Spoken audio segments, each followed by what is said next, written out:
Hey, welcome everyone back to the Black Brain Trust. Tonight is episode 90. We'll be discussing Black Car Talk. What are your favorite race leagues and motorcycle chat? Um, Let me get started by firing up the docket.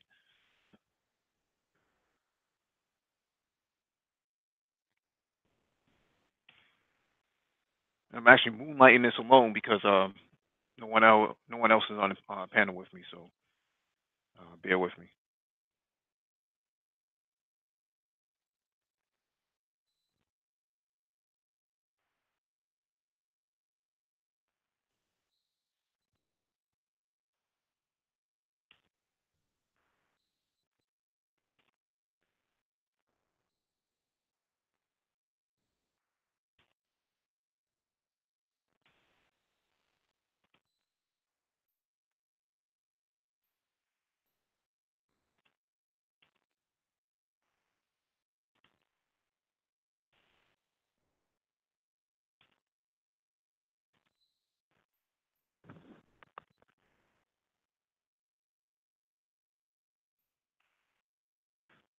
So this first video is from New China TV. I just wanted to go over this real quick. Very interesting video because China is actually working on self-driving cars in their mainland, and they're using actually American vehicles to do this. So let me just let the video play real quick. And as you can see in this video, you have a Lincoln MKS. I want to say it is. Basically, it has five lidar cameras on the top, um, which are lasers, basically laser cameras, and they're using these cameras to actually detect objects in front of it and actually guide it down the road. But they're doing this all autonomously. This is just the beta run for right now.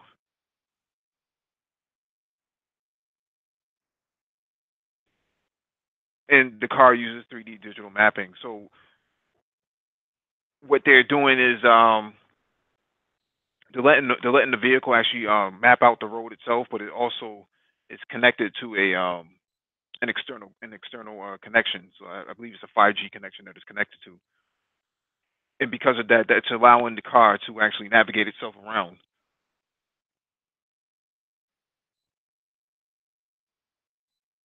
This is almost level five sort of technology um, being used on these vehicles, and this is in China. This isn't in America, although those are American vehicles.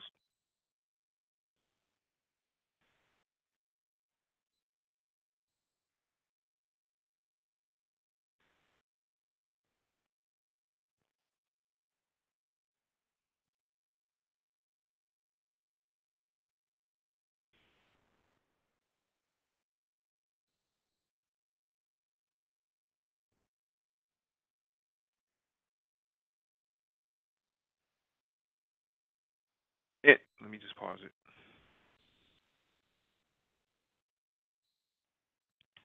If you actually look at the screenshot here, you can see one, two, three, four, five um, picture screens at the bottom that shows that there's surround view of cameras for the road. So basically, all you have zero blind spots on this vehicle. So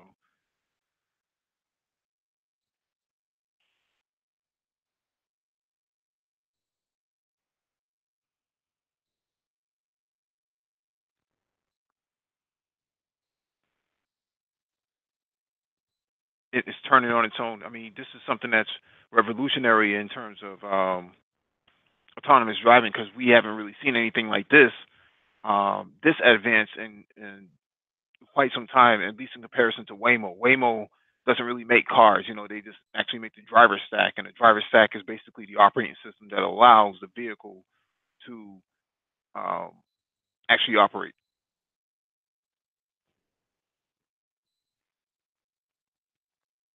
Actually, let me put the I'll put the docket inside the description below.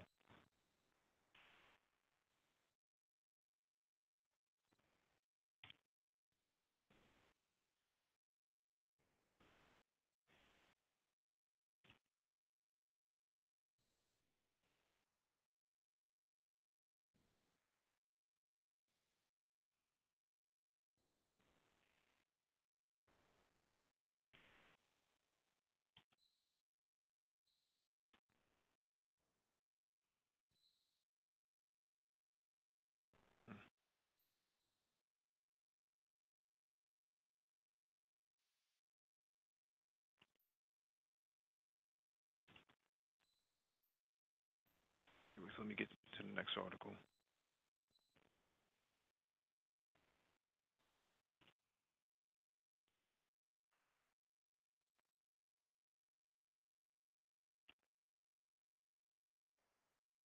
So this next article is from Ars Technica. Another Tesla with autopilot crash into stationary object. The driver is suing. Waterman says Tesla oversold autopilot capabilities. Um, I'll read the first paragraph. Earlier this month, Sean Hudson's Tesla Model S crashed into a stalled car while moving at about 80 miles per hour on the Florida freeway. Tesla's autopilot technology was engaged at the time, and Hudson has now filed a lawsuit against Tesla in state courts. Um, so what's happening now is people are buying these vehicles with the assumption that they're going to have this autonomous vehicle sort of experience that the Tesla is going to drive itself, and that they can just take their hands off the wheel and they can go to sleep, and the car will actually go from point A to point B unscathed. However, um, this is not the case. Tesla's autopilot feature is actually more of a hands-off cruise control. Nothing to do with going from point A to point B. It's not like the wheel turns on its own. It actually is semi-autonomous. So it will keep the car in the lane if it has to. I mean, as you put it into autopilot mode, but it will not take you from point A from the grocery store back to your house and actually park itself. That's not going to happen. That's not what the autopilot was designed for. But customers are buying these vehicles under the impression that it's basically an Autobot, and it's not. It's just basically a semi-autonomous feature that allows the vehicle to travel at high rates of speed without keeping your hand on the wheel or keeping your foot on the brake or the gas. And I'm not sure how far he can actually sue the Tesla, but what it sounds like to me is that there's a bit of neglect on the driver's side, on the user side, rather than Tesla's side, because I don't think um, Tesla can be held accountable based on the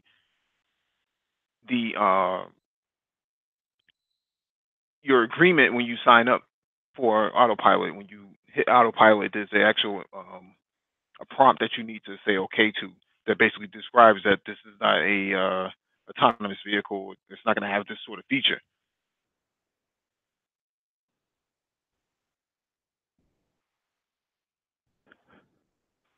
Hey, what's going on, anti gravity?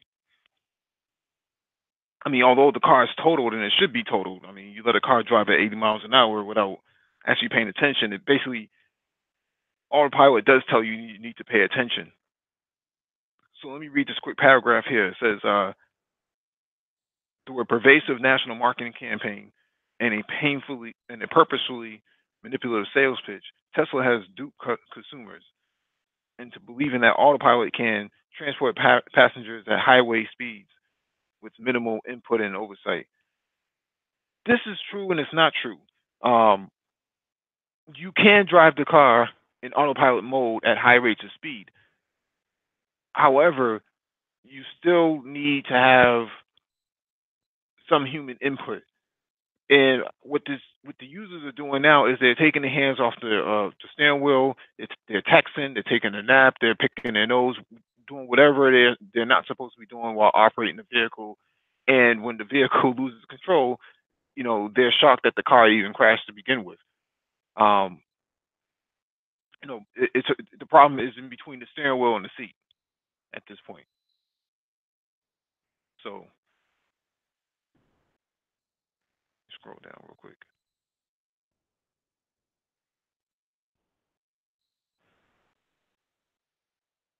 I mean, you don't expect. I mean, there's nothing in the literature that says that this vehicle is actually going to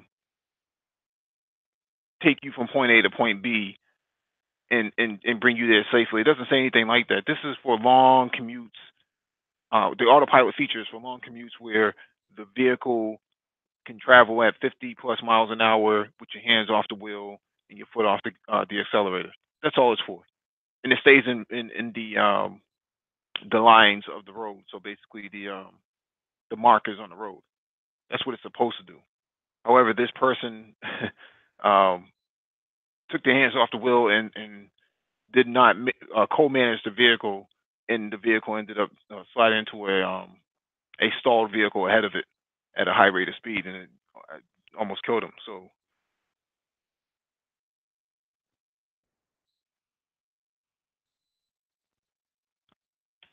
I personally don't see any liability for Tesla on this end. So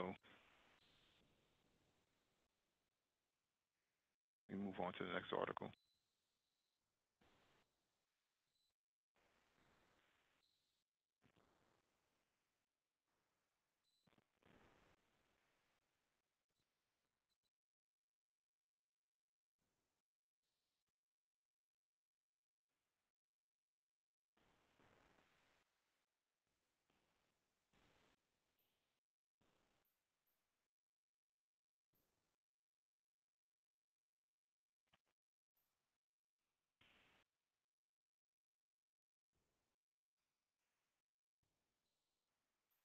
This one is from Engadget.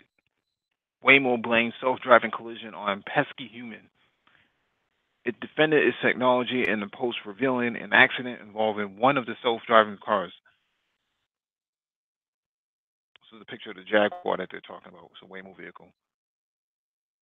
Waymo has admitted in a blog post that one of its test vehicles hit a motorcycle in Mountain View.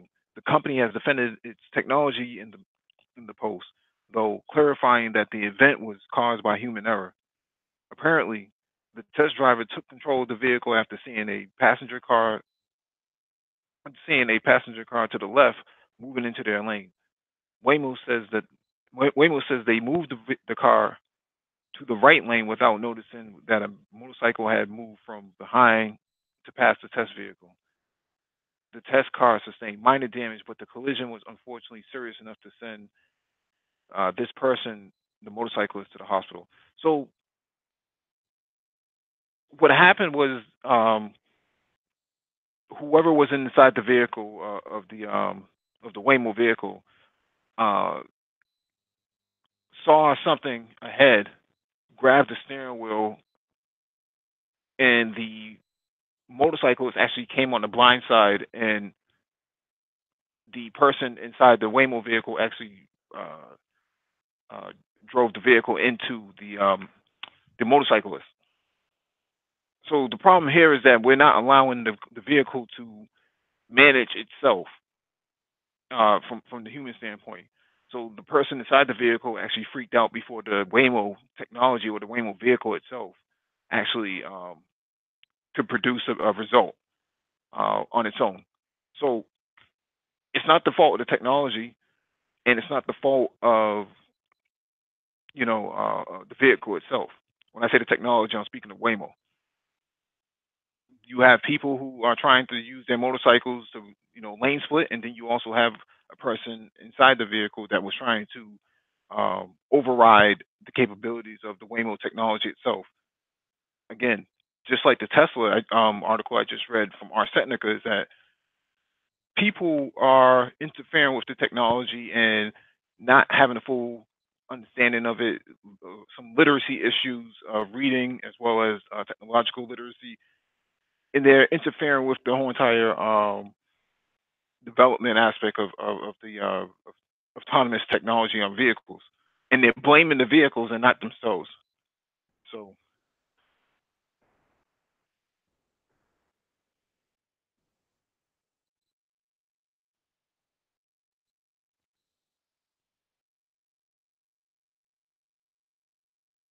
no, well, Paul Bryan, I kind of disagree with that.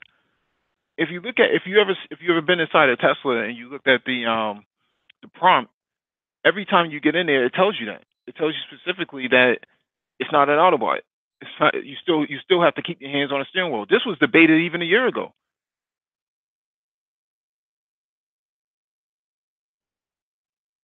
I believe there was another accident in California where a person took their hands off the wheel and went to sleep or something like that, and, and woke up. The car was almost upside down.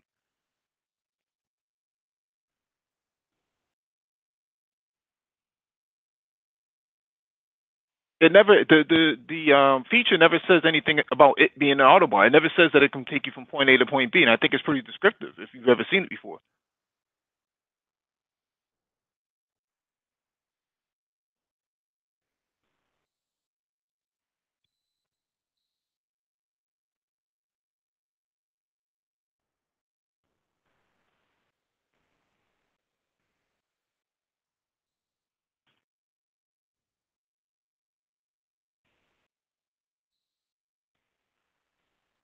Anyways, let me move on to the next article.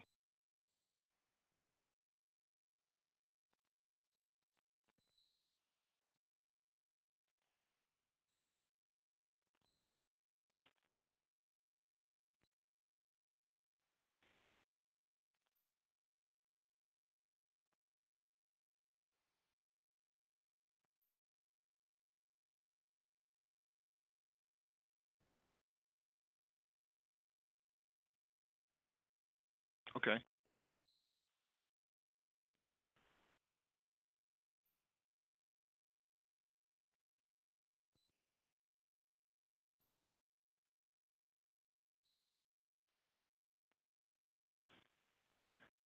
Well, to your point, Paul Bryant, what I'll say is to that is that I think eventually you're gonna have to have some form of competency test before buying a Tesla. They're not just gonna sell you. If that's gonna be the case, then they're not just gonna sell you the vehicle anymore. They're gonna make sure you have a full comprehension of what you're buying in the features of the vehicle. Because if you can read enough to build a car, to build a Tesla on the website, then you should have enough, literacy to have an understanding of what you're buying. You know, what features you're selecting when you get inside this vehicle. It's not. I can't agree with the idea that the, that Tesla is at fault or the car is at fault when you select this feature and then you don't understand what the feature does. What you use it anyways.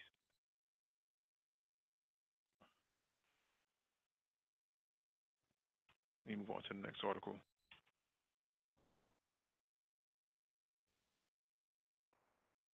All right, this one is from The Verge. Tesla's navigate on autopilot is like Waze on steroids. I'll just read this first paragraph. The first time the Tesla Model 3 changed lanes by itself to pass a slower vehicle, I was overcome with an ice cold. This is the feature feeling. Stuck behind a slow-moving garbage truck on New Jersey's Highway 17, the Model 3 suggested a passing maneuver. I agreed, and lo and behold, automatic lane change. But by the fourth time the car changed lanes, I was left wondering why Tesla's autopilot wasn't smart enough to merge back into the original lane of traffic. Because what is what is the future if not endless nitpicking every technological achievement we until we forget why we were amazed in the first place? So I won't go over this whole entire article because it basically describes all the features of the latest version of Navigate on Autopilot. So I'll scroll down to it. This is actually a picture of the autopilot feature. Um,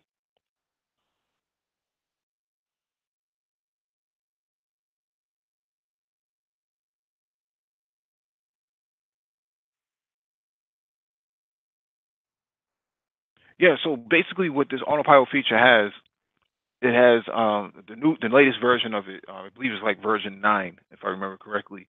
Um, it actually uses um, lane change capabilities. Basically, the car can move in and out of lanes on its own as long as you acknowledge it. And this goes back to the article we read previously about people engaging in these features and not fully understanding what it is that they're getting themselves into. Now, the last vehicle that we read in the previous article was a Model S and not a Model 3 like this one. So there's going to be some differences in features. But the point of the matter is still the same, that there's an acknowledgement um, of how to use the lane change feature as well as the navigate feature on autopilot.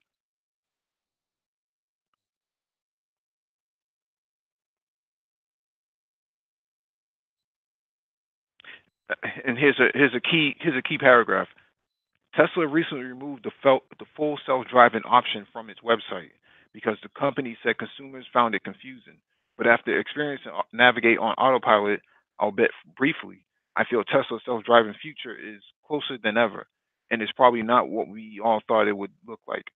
So this article is actually pointing out to something that was discussed previously.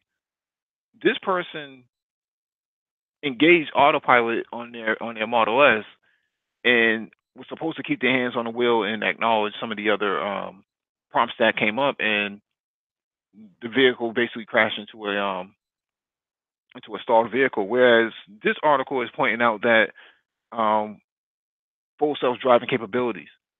So it sounds to me like this person did not have full self-driving capabilities on their Model S, and they were under the impression that it was there, or they tried to trick themselves into believing that it was there, and it really wasn't. So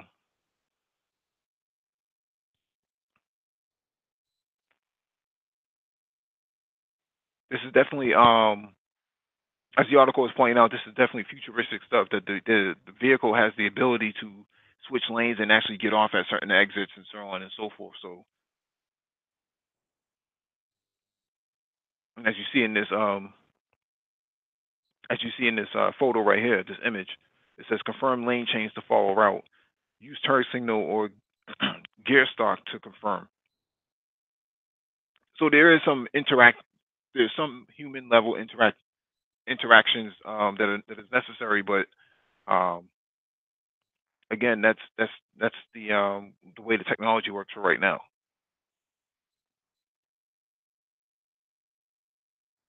And that's a picture of the Model 3.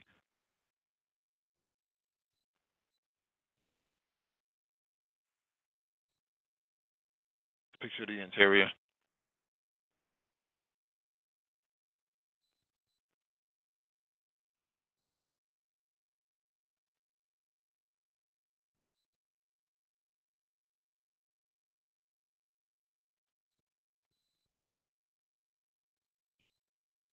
I'll definitely drop this one in the I'll definitely drop this one in the chat for anybody who wants to read it. So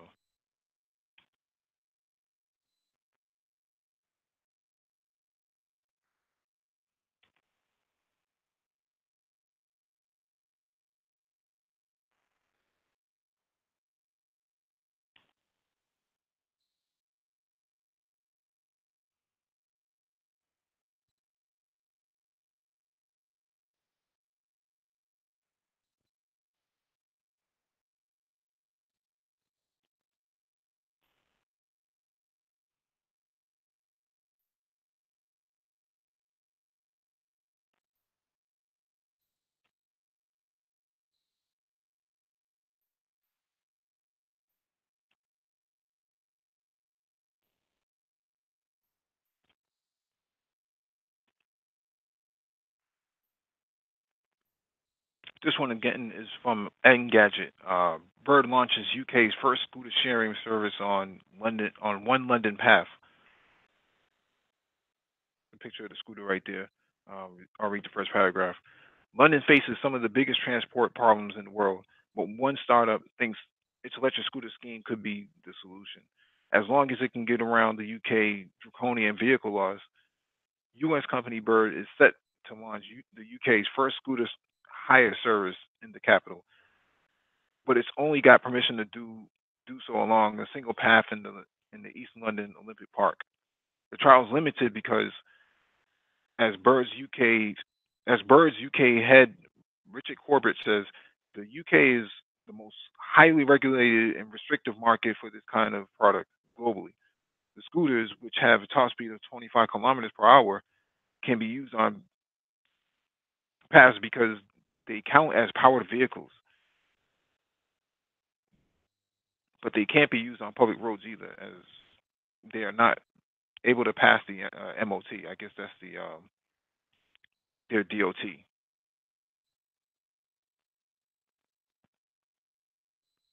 That's interesting. They don't have designated lanes, I guess, in the UK these sort of scooters and electric bicycles, and they count them as actual performance vehicles. So because they go a certain rate of speed.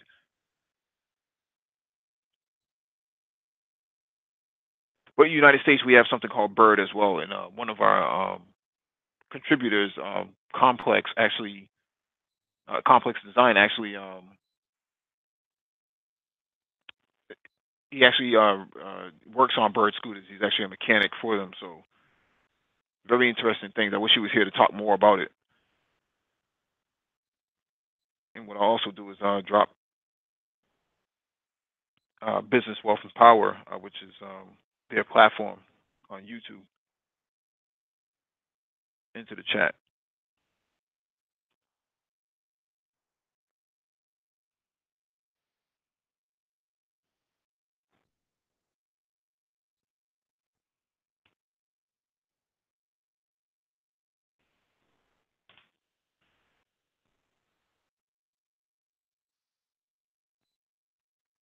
I always find it interesting that you can pedal a bicycle, let's say your average 10 speed, 12 speed racer bike. You can pedal those things up to 40 miles an hour, and no one seems to say, there's no, there's some kind of laws or regulations for a bicycle moving at that rate of speed. But you get a scooter that moves at 25 kilometers per hour max, and somehow, some way, that this vehicle or this little scooter actually needs to pass DOT regulations out in the UK or some other country or even some other county. You need a helmet. You need, and before you know it, they'll probably say you need elbow pads and gloves, um, as well as turn signals. I wouldn't be surprised if turn signals become the new standard because it's DOT compliant, right? And DOT compliant means you have to have turn signals, a headlight, and some form of brake light in the back. If that's going to be the case, you might as well do the same thing for bicycles. Pedal bicycles move at 40 miles an hour at best on any road. Doesn't matter where you are. And those don't require any sort of. There's no mandate for a helmet. There's no mandate for turn signals and blinkers, anything like that. Headlamps and tail lamps.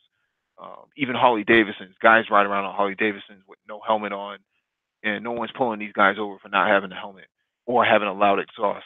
But when it comes to these small scooters, somehow, some way, there has to be some kind of evaluation on the legitimacy of these vehicles.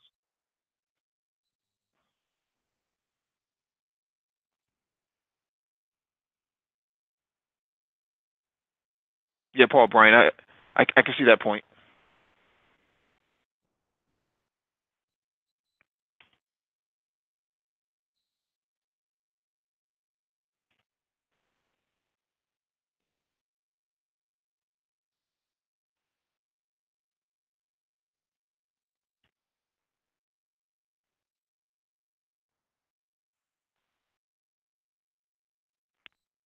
I dropped the article in the chat if anybody wants to read it further.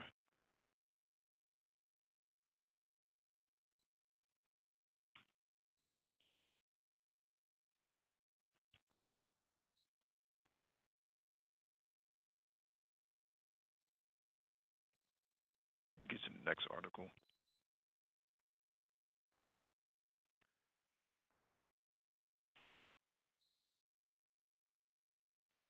This one is from TheVerge.com. Ford buys e-scooter company spin for 100 million.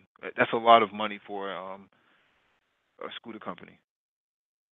And we just got finished talking about Bird in the United Kingdom, so gives you some idea of where the market is going. Ford is buying dockless electric scooter company Spin for 100 million, according to Axios. It had initially been reported that the acquisition cost $40 million, which is roughly what Spin was valued at after its Series A funding last year. Reuters reports that Ford has committed to making $200 million investment in the startup. The deal isn't the first time Ford's entered the e-scooter market. The company started conducting a test run for scooter rentals at Purdue University under the name Jelly last month. Ford has also been exploring new mobility solutions since it required San Francisco bus base shuttle service Chariot in 2016, and it's been running a dock bicycle sharing program in the Bay Area called Ford Go Bike since 2013. Ironically, Motivate, the bike sharing company Ford partnered with to launch Go Bike, has been since acquired by Lyft. Interesting. Um, Here's an image of the scooter on spin. This is a this is very interesting because you would think that Ford, being a automotive company, would come up with their own sort of design from the ground up to design a scooter. And when you really think about it, they have all the raw materials to do it. And I'm saying this because what would happen if they needed to go back to manufacturing, right? You don't really produce as many cars anymore. You have all these facilities that you probably previously closed down in Detroit and Ohio and some of these other Rust Belt places. You still have facilities that can easily bring back jobs, manufacturing scooters, testing scooters, and other micro transportation, so to speak. It just makes more sense to see Ford do it from the ground up and actually make an investment there rather than to go buy some spinoff firm. It just doesn't make any sense. Oh, Paul Bryant says, I'm curious why the tech in the Segway hasn't come to lower price points and spread into other platforms. Actually, it has, Paul. There's something called a electric unicycle, and that's a part that came out of the Segway patents. Same thing with the hoverboards. The hoverboards were a patent that came out of Segway as well before the Chinese bought them. So that's why you see all these electric scooters and bikes and things like that being developed now because a lot of patents that came out of that Segway purchase, that acquisition by the Chinese, actually brought forth a lot of these vehicles or these micro transportations. So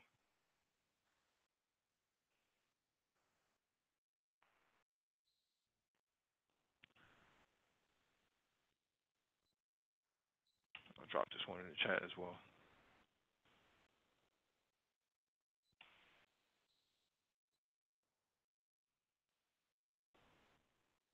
And one thing about the Segways is that the Segways were really expensive. They were like $8,000 to $10,000 for a Segway. It didn't make any sense to me because you can go buy a bicycle for for one third of the price or one quarter of the price of a Segway, and it did twice as much. This seems really odd from a marketing standpoint.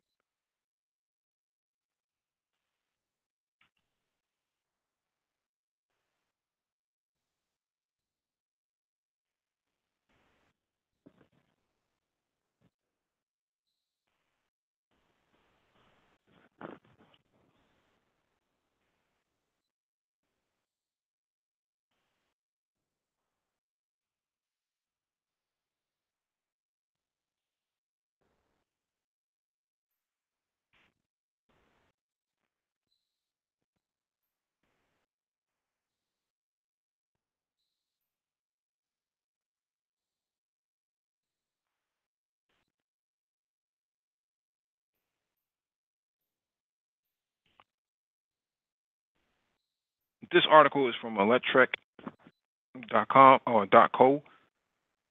Tower, 8 kilowatt and 95 kilometer per hour velocipede Velocipedo combines best of electric scooter and a car. Very interesting concept because it's more of a reverse trike than anything else, but it's an interesting design. Um, it's very interesting. Doesn't have a windshield wiper, but it has a windshield. Doesn't come with airbags, but it doesn't seem to have a seatbelt either.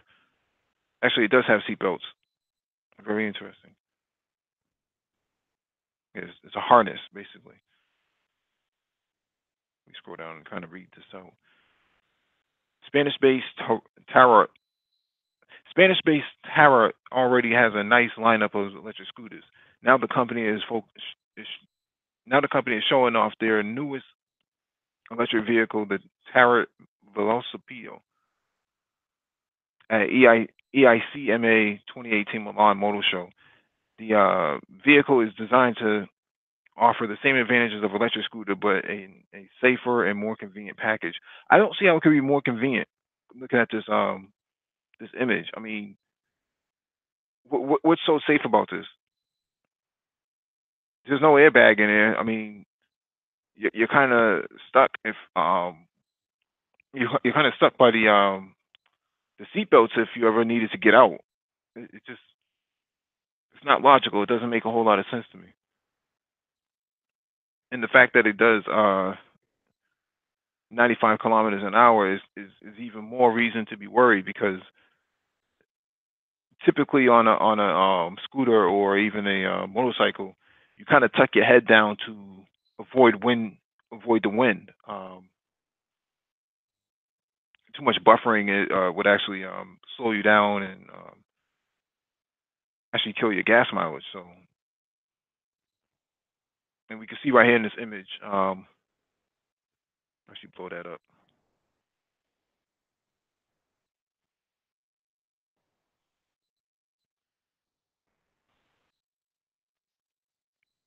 We can see the operator sitting inside the vehicle. It does look interesting now that he's sitting in it, but I don't think that makes it safer.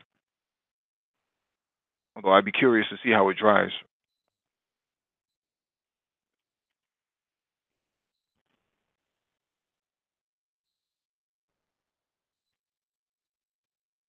And it's belt driven according to this image right here. So, and it doesn't have an airbag. Again, this idea that it's safer because there's some kind of plastic around it doesn't make a whole lot of sense.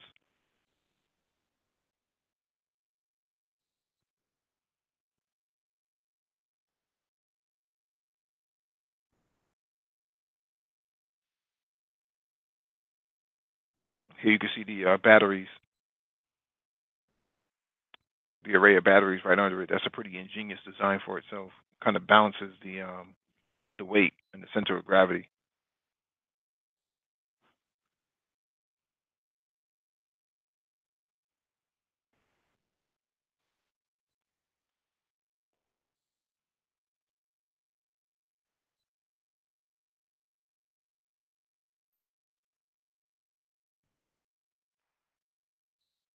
Yeah, very interesting design. I personally wouldn't put any money behind it. It's just why not just buy a car at that point? Doesn't make a whole lot of sense.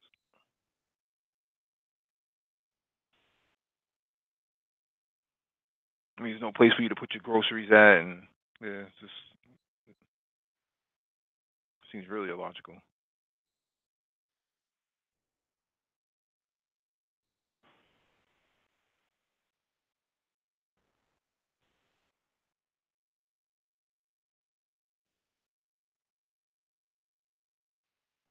Let me get to this next article real quick.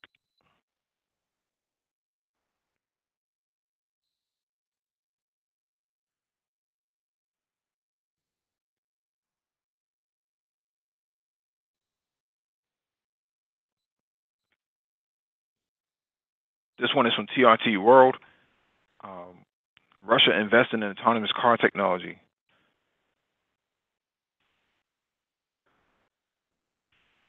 So basically, Russia has multiple climates in the year, right? So it has uh, four different seasons that are really hard on it. And my understanding is that no other country or no other company has actually done development on autonomous vehicles driving in inclement weather. And Russia seems to have a lot of real estate available that allows um, autonomous vehicle testing to be done um, in inclement weather that hasn't really been tested anywhere else, at least in the United States and developing worlds. Uh, we saw just early in the UK from a previous article that they have a hard time even getting scooters on the road because of a lot of the red tape and regulation. But here, you see Russia allowing these autonomous vehicles to be tested, and Russia wants to be the leaders of autonomous vehicle development.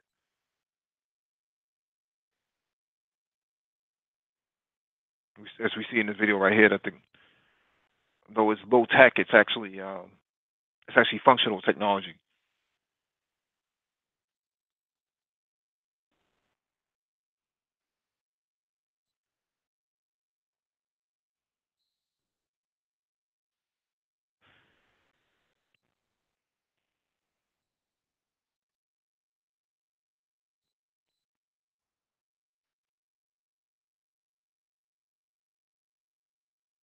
Yeah, we can see in the video right here that the autonomous vehicle actually watched out for a pedestrian, stopped, and then it saw another vehicle oncoming, swerved out of the way,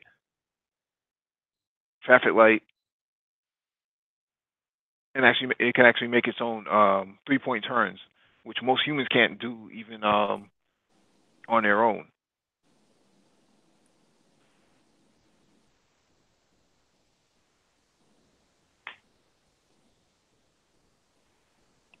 Hey, what's going on, Nagon? What's going on? What's up? What's up, brothers? I started dropping here for a minute. Got a Okay. little, just came in here. I was on the other hangout with with Ed Anderson and them. I got somebody sliding up in here, so I'm gonna have to kind of just ease Yeah. on out. But I know I had to step up with the Black Brain Trust. What's going on, man? What's going on with you, brothers? Chilling, brother. I'm just going over autonomous vehicles. And tonight's topic is basically this Black Car Talk. What's your favorite racing league and motorcycle chat? Figure we kick that around for about 40 minutes. Question: Yes, sir. did Uber I think did Uber have some self-driving vehicles or something that killed 3 people this past year? Is that true or not? So there's been a couple of accidents just this past week. Um, so Waymo, I covered that earlier in the hangout, but Waymo had a vehicle that actually struck a motorcyclist. Um, there was another accident with Tesla. Tesla's car actually smashed into a parked vehicle while it was driving autonomously, and then there was another accident as well, I believe, with a different manufacturer. But the point here is that there's a lot of human error inside these accidents. So What's the human error that's precipitating this? so in the Waymo accident that happened this week, um, the autonomous vehicle was driving and there was somebody in there, and the person who was in the car freaked out and grabbed the wheel because they for whatever reason they decided to try to override the vehicle from what it was doing. The vehicle would have corrected itself, but the human interfered in it and actually swerved into a motorcycle that came up the blind side of the autonomous vehicle. So what they're trying to say now is that, oh well, these autonomous vehicles are just not safe. In reality, three after 3 million miles, you've only had I think one accident per 1 million miles. What I'm interested is why did that person put their hands on the wheel? It's kind of wild, right? Humans get, that's humans how they interact with robots, right? You even see the same thing when it comes to, let's say, when you call customer service for like Dell or HP or something like that, right? And an automated voice comes on. Immediately, most people do is they want to talk to a human, so they hit zero to get to the operator. So the frustration that humans have with robots is that they don't know how to interact with it. Yeah. Well, all right. Okay. All right. I'm thinking that person was in an automatic driving car because he was supposed to be monitoring how the car was driving. Yeah, I think that's a part of the policy, right? So I think anytime you're testing autonomous vehicles, there has to be some form of human human inside. Okay. This person, for whatever reason, decided to grab the wheel. and avoid some a perceived collision. But I don't think that would have happened if the human didn't interact with it because it already has enough technology to prevent an accident. So the only way that you're gonna have an accident with a vehicle like that is if someone runs into it, which is what happened with this motorcyclist who came with the blindside lane splitting by the vehicle, and it actually slammed into the vehicle. Okay. Sounds fucked up. All right. Yeah. What I'm looking at right here, what I was just covering was Russia is actually allowing a whole lot of autonomous vehicle testing in their country because they have four climates, right? They have winter, spring, summer, and fall, and their winter is really hard, and no one has really done any testing in winter season on in any country because there's so much regulation that they need to go through. In Russia, they cut all the regulation out so that you can come and do autonomous vehicle testing. So Russia is basically opening up their doors to anybody who wants to come and do any development in their country, which is actually a very strategic move. It is, and especially if you want to deal with some of the more robust vehicles in some rough terrain and even very cold climes and all cold climates and all that. Russia's got they've got a fairly broad how would I say broad environments there. So I don't know. That's why do you think folks are leaving it wide open for the Russians to have a lot of this development to go on in there? It's kind of interesting to see why that would be left wide open for the Russians. Well, because the U.S. has a lot of bureaucracy, and I covered an article earlier that discussed about the United Kingdom and these electric scooters from Bird, where they're not allowing these motorized scooters to be on the road because of regulations. But my argument is that um, you have bicycles, pedal bicycles that can do up to 40 miles an hour, and no one is pulling those bikes off the road because of how fast they can go. That's true. Yeah, 40, 45 miles an hour. Yeah, that's true. Yeah. Yeah, bicycles. Yeah, Yeah, no bikes. one. Yeah, no one in the states or the regulated bodies are not saying, well, these bicycles must have a front headlamp and a red rear tail lamp and some DOT signals to make it DOT compliant. Whereas these type of bird scooters that our brother Complex Design works on as a mechanic, these things are being held up in legal legal fees and legal red tape. So Hmm. so I just find all that interesting that they kind of slow down the development, and that's probably why Russia is so open to allowing vehicles to be tested in their country, especially with the way the political atmosphere is going right now. The economic atmosphere is going on right now. So Kind of gives them an advantage, in my view. But anyway, yeah, absolutely. That's what I'm saying. Gives them a perfect advantage. I would argue that Africa should be doing the same thing. You got dirt roads that haven't been paved yet. That allows all types of advantages for your country. it certainly does. Hmm. Whole lot of Certainly money in does. And I know in Ghana they should be able to do it because of Kantaka. I know that they definitely are developing self driving just absolutely totally automated vehicles that drive on their own it. Hmm. without a driver. They have it, so they're Yeah, and developing it it. yeah, and it doesn't take a whole lot. You could actually hook a cell phone up. Some of your most modern cell phones that came out this year have the capability of AI technology built into it. I'm speaking in regards to Android phones, and there's a software kit that you can actually download um, and plug it into the OBD2 port on your car to the USB port on your phone, and the phone would actually drive the vehicle. Makes sense because I know LG has a phone like that, and I think certainly the interface with a vehicle like that, yeah, that makes a lot of sense. That would seem to me that might be a fairly easy thing to do. That would be a fairly easy thing to do. That makes a lot of sense. That seems to me to be fairly logical.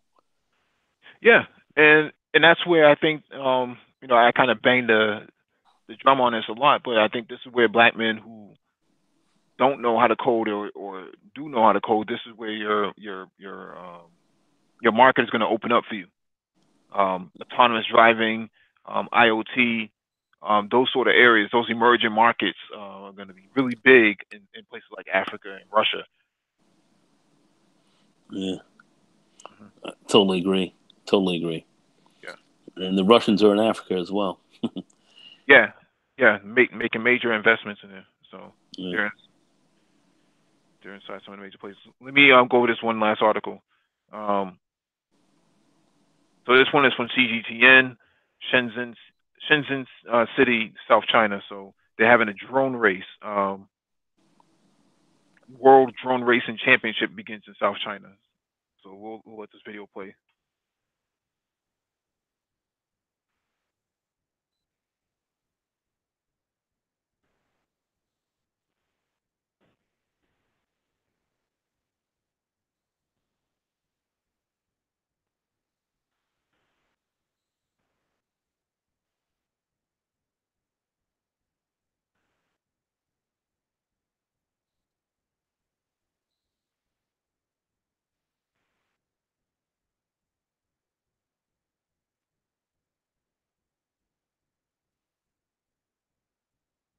Yeah, that's just crazy.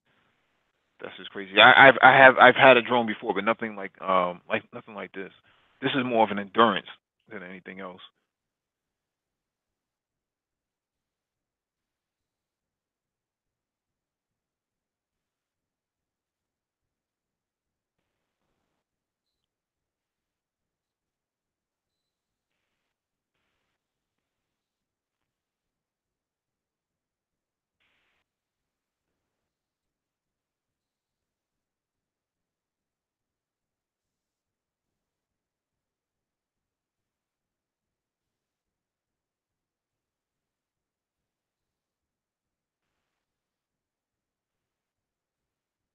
Yeah, that takes exceptional skill. Something I don't have right now.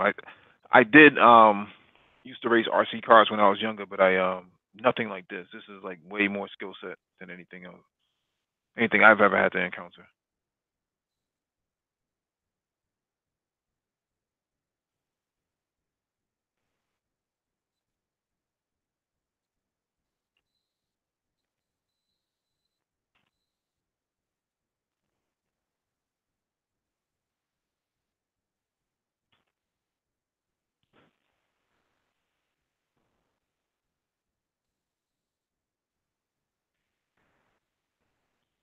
And now what I'll do is kind of open it up, talk about a little bit of racing. Some of the racing that I always find interesting is BTC, which is our British Touring Car Championship. I'm a big fan of that. British touring car. Yeah, those are interesting. I've always liked the IMSA, and I'm trying to see SCCA racing. And a lot of their touring and sport car racing. Say that again. Which racing is that? IMSA, International Motor Sports Association of America. IMSA, do you know there? Have you ever heard of them before? Is that American or is that Latin American? American. Okay, I haven't IMSA and haven't heard the of that before. and the SCCA. You know who they are? Okay, I'll look that up. Yeah, and they're it can vary either from kind of the more kind of the high level racing, or let's say the some of the weekend races. It's an expensive sport, of course, because you'll take either a Mustang, or you can race a Porsche. Any of these sport cars that you might buy, and then you can modify them for racing, road racing now, and enter in. I mean, you have to have a certain series racing license. So that means you have to go to one of the driving schools and get a certain level of certifications to race. You can go racing. Okay, I think I know what you're talking about. You're basically race what you bring, that type of deal. Yeah, you can, but you do have sponsored guys who are rocking and rolling some fairly decent equipment. Too bad um, Complex is not here because he could Yeah. get into that a little bit more because he knows exactly what I'm talking about. But the cars look very similar to the British touring, very similar to the British touring cars. Yeah, Um, they pretty much gutted out and. yeah, they got them out. You throw a roll cage in there. 6-point harness. Hmm. And the car is that it's curb weight. Before you even before you get out of the track, it's weighing somewhere around 1,900 pounds or so. And you know it's stripped down. It's stripped down, and you know you're ready to race. You probably will take the hood off and make that fiberglass to lighten it and so forth, and make it lighter and ready to rock and roll. We really track ready, and Now, it's kind of what they do with a lot of these cars. now I know And you're. Yeah, I know you're an old guy, but did you race when you were younger, or anything like that? yeah, I'm messing around with racing. Yeah, I was at the track quite a bit. I had a very good friend racing, Jason Batawada, who was at, not only did he drag, but he did a little road racing, and I did as well. And that was up to wow, with 2006, and I was running you guys ready for this? A Chrysler 300 SRT8. Um, you know, fairly well blown out. Mhm. Yes, and that was a car. We were running about 560 to the rear wheels, and Wow. yeah, 560 rear wheels. Rear wheel horsepower, and Hmm. it was basically pretty much just almost all stock, if you will. Didn't have a blower on it or anything. It was just regular 6 point 1 liter engine. Actually, it was a little bit bigger because we did put racing headers on it, and you know high end exhaust, and he swapped out a little bit of the suspension, changed that out a little bit, more of a racing tune suspension, and you took it out to the track, and you rocked and rolled. That's that's What are you running for tires? Pilot Sports or Trofeos? No, actually, I don't know if it was a special tire that we were running called Firehawk. I don't know if you've heard of those. Yeah, yeah, And, yeah, yeah. yeah. They had a racing tire. It's American brand. Yeah, and a fairly decent compound. I mean, you know, Those are uh, slicks though. yeah. They ran more slicks, but yeah, but you had road racing. You had road racing tires for those as well. And if you would take a look at them online, you could actually see where they were. And you also could run racing Pirellis as well. There were quite a few tire companies out there, but Firehawk was pretty good. Go ahead. Yeah, I think there's a track in I want to say in Albany. I think that people go to. It's Um, west of the city. It's west of the city, but they you there might be one in upstate New York as well. well, there was there was one in Connecticut. We of course we were I used to mess around a little bit down at Pocono. That's kind of where we would play a lot with and run the roads there. That shit was awesome. Hmm. Pocono, that shit was awesome. That shit was awesome. But when you really started hitting the track like that, and you came around that big bend, and then you were like going straight down the center of the track, Okay. it was almost trying to like threading a needle, because when you came out of that first high bank and you came back around, just to have just having some fun, it was a different experience, because you kind of thought it looked really wide and big when you saw the track, but you're moving at a fairly high speed. You're coming off the bank at about 175, 180 miles an hour, and you're coming down the straightaway at around that speed. It comes up on you really quick. So it's if you're out of position a little bit, or you're a little bit wide, you can go off the track pretty easily. But I went to Bondurant Racing School, so I was there for 2 months. And, that cost me a nice little penny, but you had to learn how to race. You really had to learn how to do certain things, and It was a very interesting experience. Racing, though, very expensive sport. To fix your car, to keep it going, and all that, it was very expensive, a lot of money. So unless at that level, you're not going to really get a sponsor. But if you have people who would help to sponsor you Mhm. and relieve some of your costs, it's just, Yeah, it's especially when you're expensive. especially when you're driving something like a 300 SRT8. That sucker is not light. You know, that's all. That's a lot of weight you're shifting around. It's a heavy car. There were a lot of things that I would have needed to have done with to really get it as a really top notch racing car. You really had to just strip the whole thing down Hmm. really drop a lot of weight. And I wasn't really doing that because I was still playing with it for the street as well. Hmm. So it was a different game. I was, as I said, I played around with it. Can I call myself a real race car driver? No, it's something I would have liked to have gotten to when I was a lot younger and really gotten a lot better because I was a good driver. But it's an expensive sport. I'd have liked to have played with it a little bit more. To be quite frank with you, but it's fun. Racing's fun. Mike, did you ever go racing yourself? I did. I did RC racing when I was younger. I didn't do any street car racing though. I didn't have the funds for that. Like you said, it's expensive. Um, my car right now is basically a street legal race ready car. So What do you have? I have the Volkswagen Beetle, the GSR. The Okay. yes, it's the fastest Beetle they made. So Yeah. Interesting. Yeah, I'm just driving like a regular, Cadillac CTS.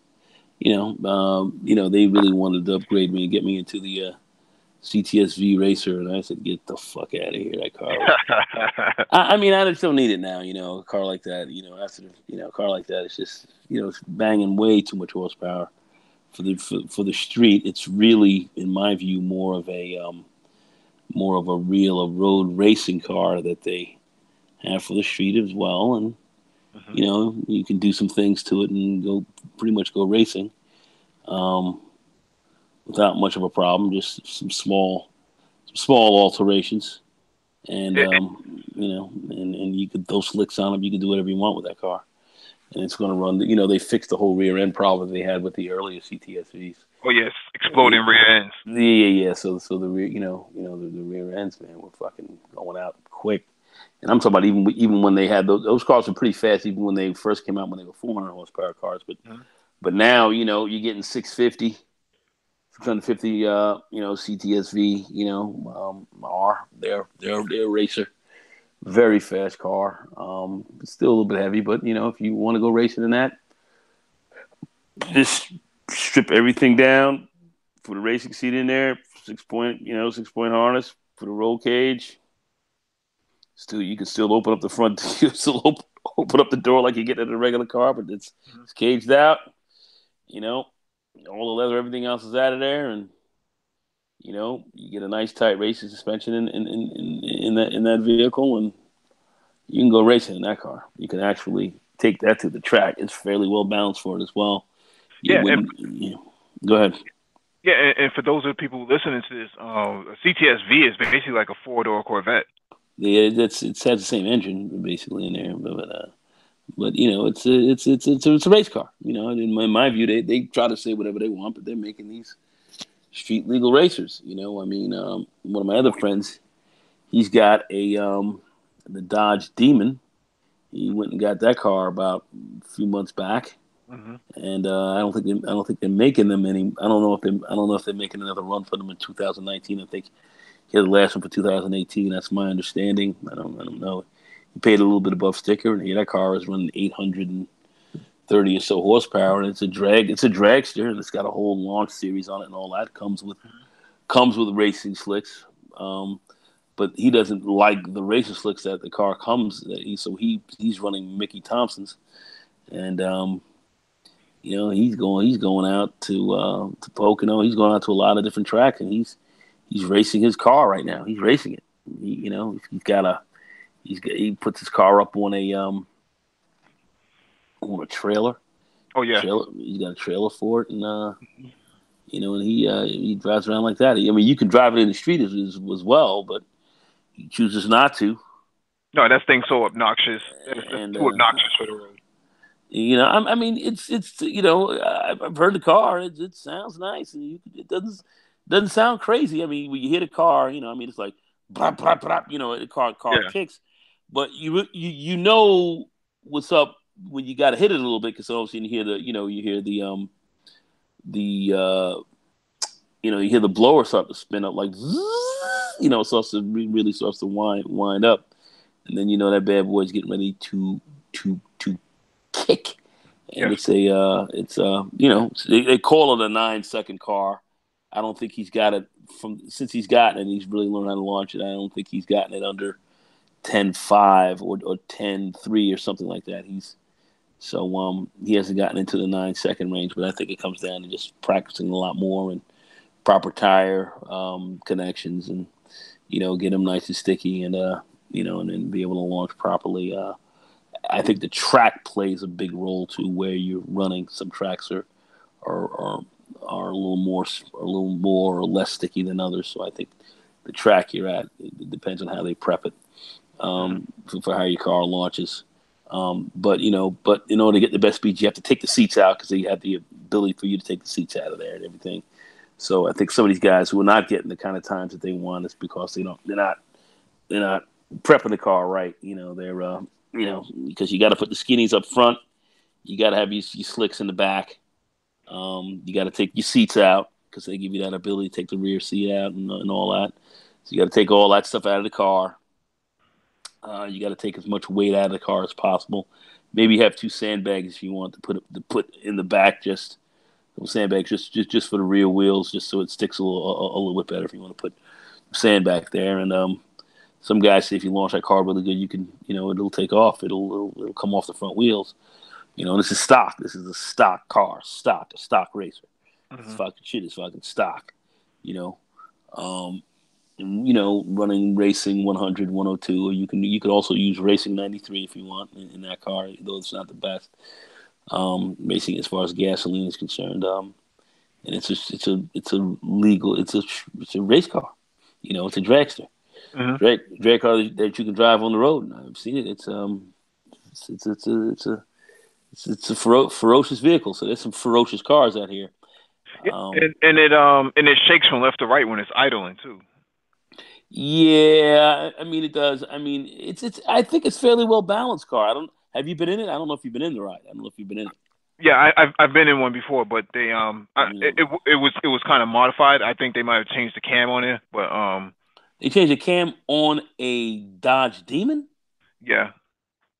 They might have voided the warranty on that. I don't think Oh, because okay. I haven't seen any demons modded yet. You don't need the mod if you're gonna mod the car. If you're gonna mod that demon, I don't know, man. Yeah, they're trying to get to that 1,000 horsepower mark. You know, everybody wants to go for those numbers. You don't need to do much. You don't need to do much. See, to me, it's not even so much when I've looked at these cars now and I've really examined them. It's not even there's a certain horsepower range you get to, but it's not the horsepower anymore. It comes down to with 840 horse. That's a lot of horsepower. You can beat 1,000 horsepower car easily if you link up on the track right. If you launch and you get very little wheel spin and you bite into the pavement and that car launches. You could and you take off. 2/10 of a second. That's like a mile. And it's going to take a car if you got 1,000 horsepower and you're running it in a quarter it's going to take that car a bit to catch you. So you still might get him. It all depends. It's not all about horsepower. It really Yeah. comes down to how well your car is set up and how you can, how you launch. You can't have much wheel spin. You can't have the car spinning or anything like that. Kicking out a lot of rubber off the ground. You got to be able to launch that thing, and you got to be able to lock up as fast as possible. Lock those wheels into the ground and just and launch. You have to be able to launch. It's Hmm. launch properly without without much wheel spin at all, and that takes practice. Mhm. So I'm not a total freak of just about raw horsepower as much as I used to. It really comes down to the skill of the driver. You have drivers who have a lot of skill, who can beat cars that have more horsepower just Yeah, because of their ability. Go ahead. yeah. I'm actually looking for a new car myself, man. I've been looking around the last couple months. I looked at the Porsche 911 GTS, and they nickel and dime the crap out of you on those, man. I'm not really that big of a fan of paying extra for backup sensors. I thought that was kind of stupid. I think a car that costs 100,000 should already come with that automatically. Uh, Yeah, I mean, all these super fast cars and all that right now, and spending all the money on it. I'm just, I was into that, but I ain't fucking with that anymore. I think it's you know, unless you go and racing, man. In my view, this is my own personal opinion. It's not for anyone else, but you're gonna mess with these super high horsepower cars. Can't do them on the roads. I've paid a lot of money in tickets, and I remember my SRT. A lot of guys thought it was still 425, and it wasn't. Well, first of all, the car it was underrated. The car actually was running more close to 5 in there, but they rated at 425, and to get it over 500 horsepower, naturally aspirated was very easy to do. Um, and I was lighting up a lot of vehicles, man. I was lighting up a lot of cars. Um, that even with the weight on the car, and how the name of the game was make sure you didn't spin the wheels. But then I had some rear end problems because you had to swap out the rear end because the stock rear end wasn't as strong, wasn't handling as well. So you could blow your rear end out a little bit on that hard launches, especially if you had slicks on it.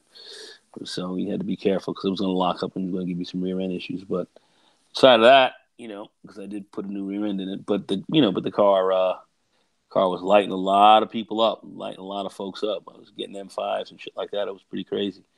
So folks were a little surprised. I mean, I had a lot of fun with the car, um, but like I said, it was strong, and even with your sensor, even with your radar sensors and all, the cops, they were just looking for your ass. My car had such an aggressive profile. they can hear you. Yeah, they could hear you, and I was running, I was running 20s, and I had 21s in the rear, and Mhm. in street and those cars, it was broad shouldered. It was swole. The ride was fucking swole, and and people would just look. The cops just like, I would get this nigga. I just know he's trying to run. Now, You know what I mean? what color was it? What color you think? Black. Come on, dude. Name was Nagone, nigga. My name was Nagone. The fuck? Come on, dog. What kind of question is that? Yeah. Come on, Hey, what's nigga. going on, Complex? What's up, Yo, Complex? What's up, man? yo, hey, you guys forget, man. I'm on the West Coast, man. So you guys get started, and my day's just ending, man. So I'm always getting in a little late, but I'm glad I'm able to join you, brothers, man. What's going on with you guys?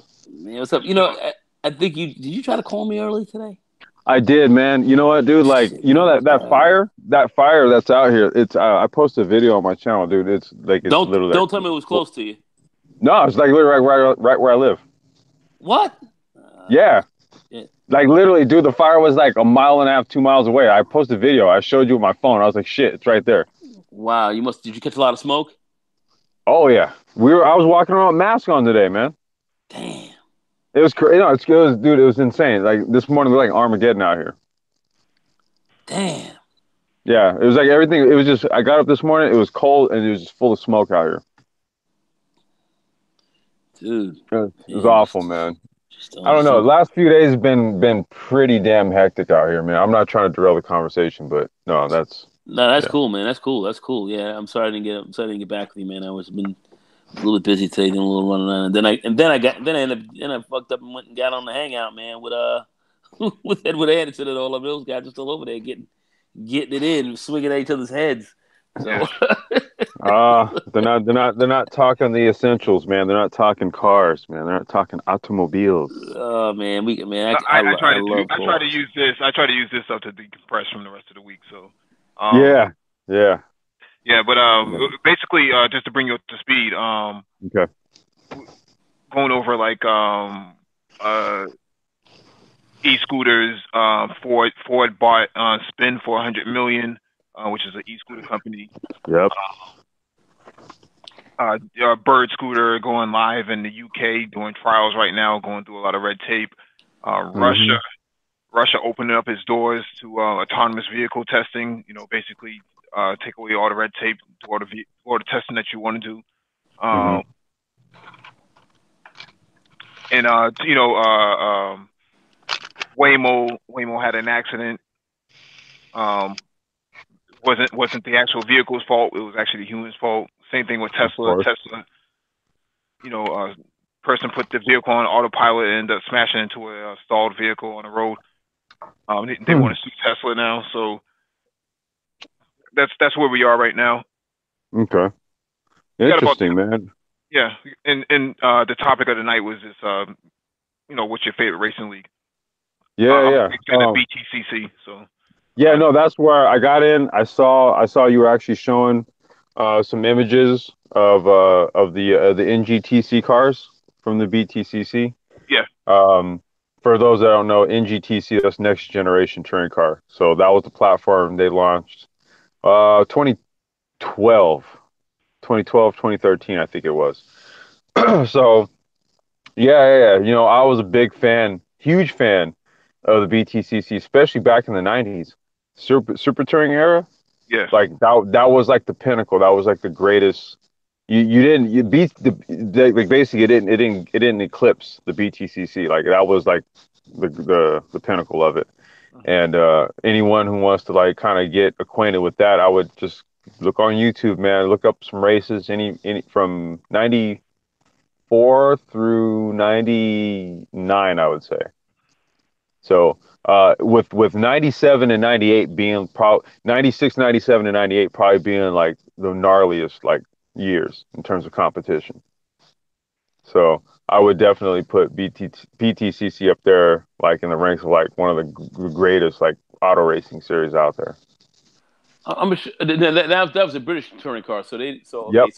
so Hurley Hayward and those guys weren't out there because I remember Hurley Mm. Hayward was out there with his Audi Quattro, a Yeah. beautiful Yeah, fucking he car, was all wheel drive, that bad all-wheel boy. drive Quattro, the all-conquering A4 Quattro, man. Oh, and actually it was white, black, and orange colored Red, that car. was it was the Audi colors. It was black, white, Oh, red. and Yeah, it and black, it white, red, and gray. and it had a fat ass. It had a fat ass like a That's Brazilera. that's I was still a like, valuable. oh, Yeah, I it's was, still a valuable car in the used market. They command a high price. Yep. and what's killing me about they didn't invite him back the next year. I'm thinking now this probably was no, this was with SCCA Sports Car Club of America. I'm sure you're aware of that. Yes. Yeah. Yeah. The SCCA. They were running that, and I thought that they were supposed to run in the European series. That's what they were talking about. I didn't know if he was going to run it out there because the SCCA said, "Fuck it, you can't come back here, man. You can't come back here." Well, there was It said no. the Quattros were too much. They were taking tight Apex. turns.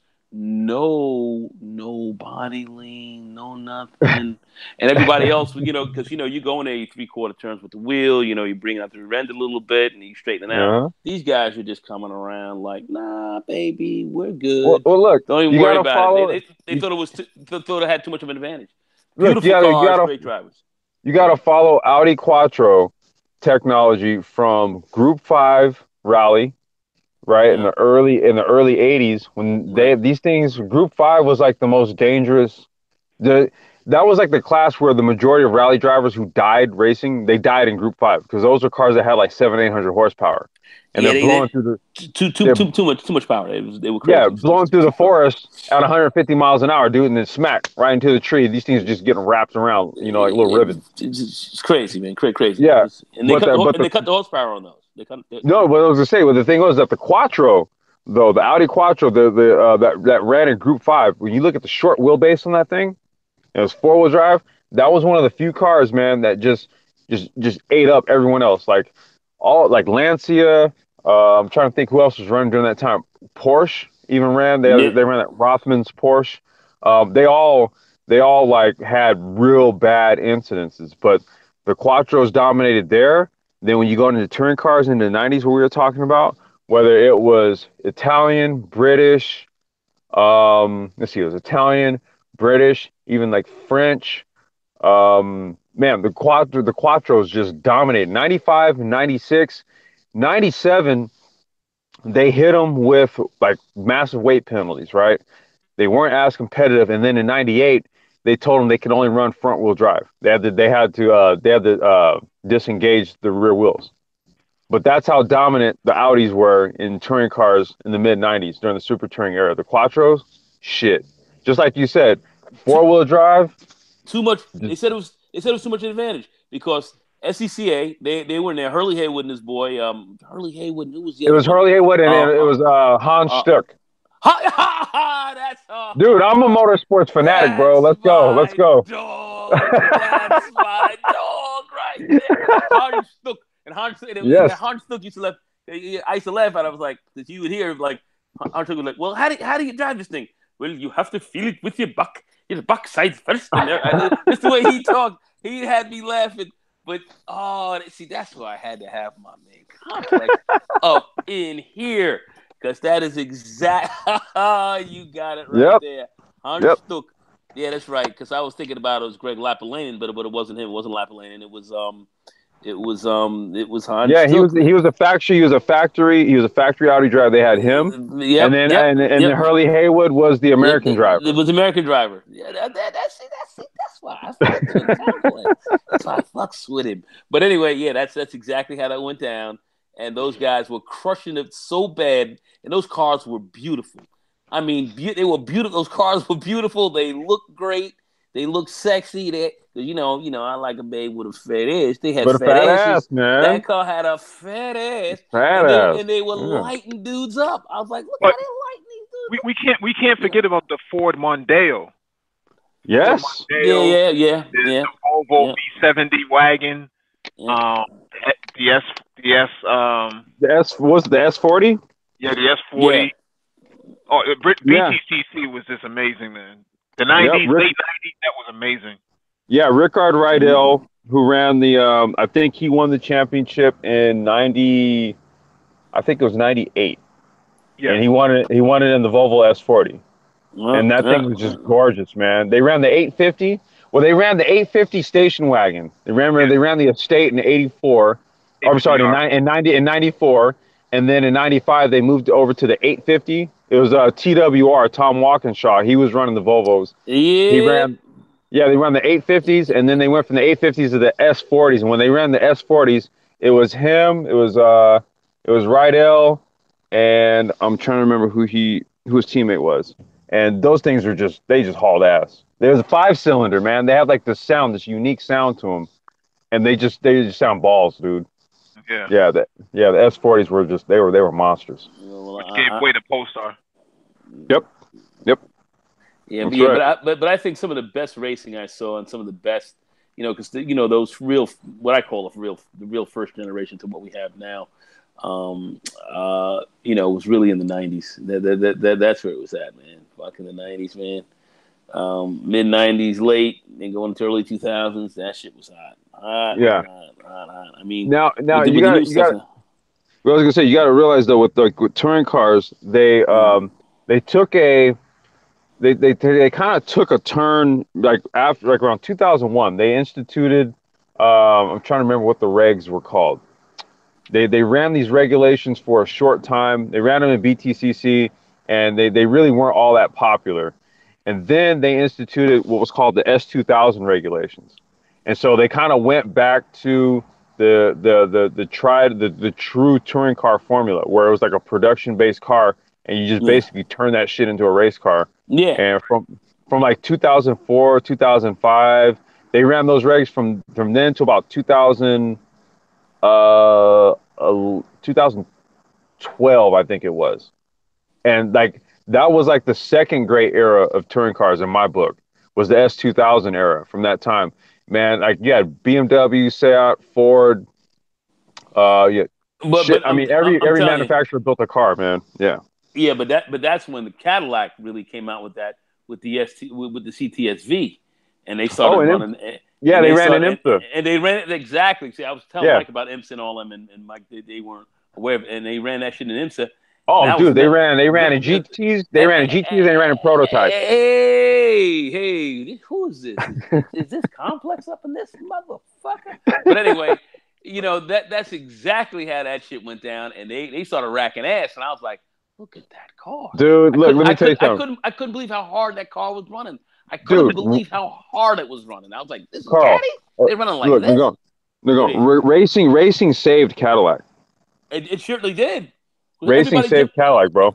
Everybody jumped on it. Then they came out with the with the 400 horsepower CTSV in the beginning, Mm-hmm. and then that car was fast, but the rear ends were garbage. So the cars were blowing up their rear ends. Then they Mm-hmm. fixed that fucking problem.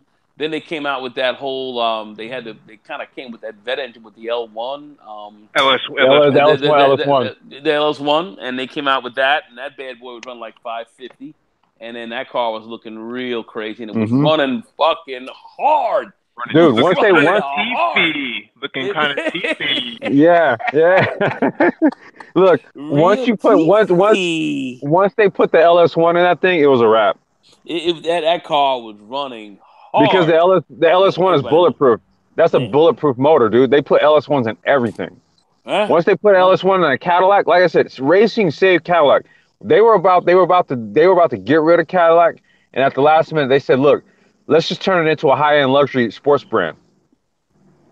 And that's why the only thing you see as far as a Cadillac, everything you see now is more like a high performance oriented type of car. You don't see long ass cars with marketed to like Buicks and shit. No. You don't They see don't that do from that. Cadillac no more. No. No, you don't see that from Cadillac no It's more. the CTSV set it That's off, exactly it. That's and then exactly it. and they started slapping everybody on the track like they were slapping the baby at their christening.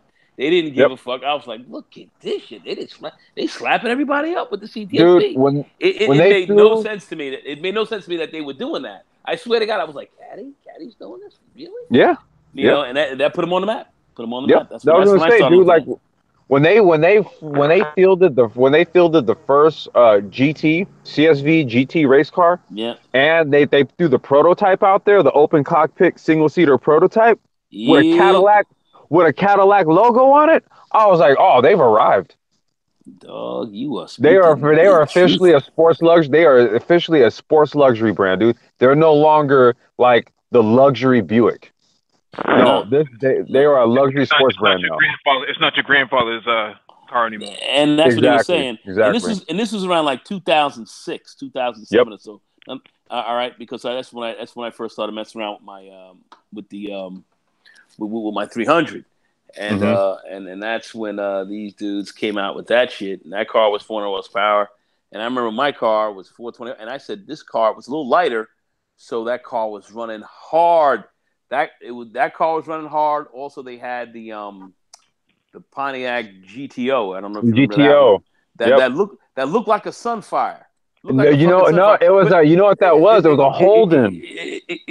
But was crazy because one day I was on the street. We messing around.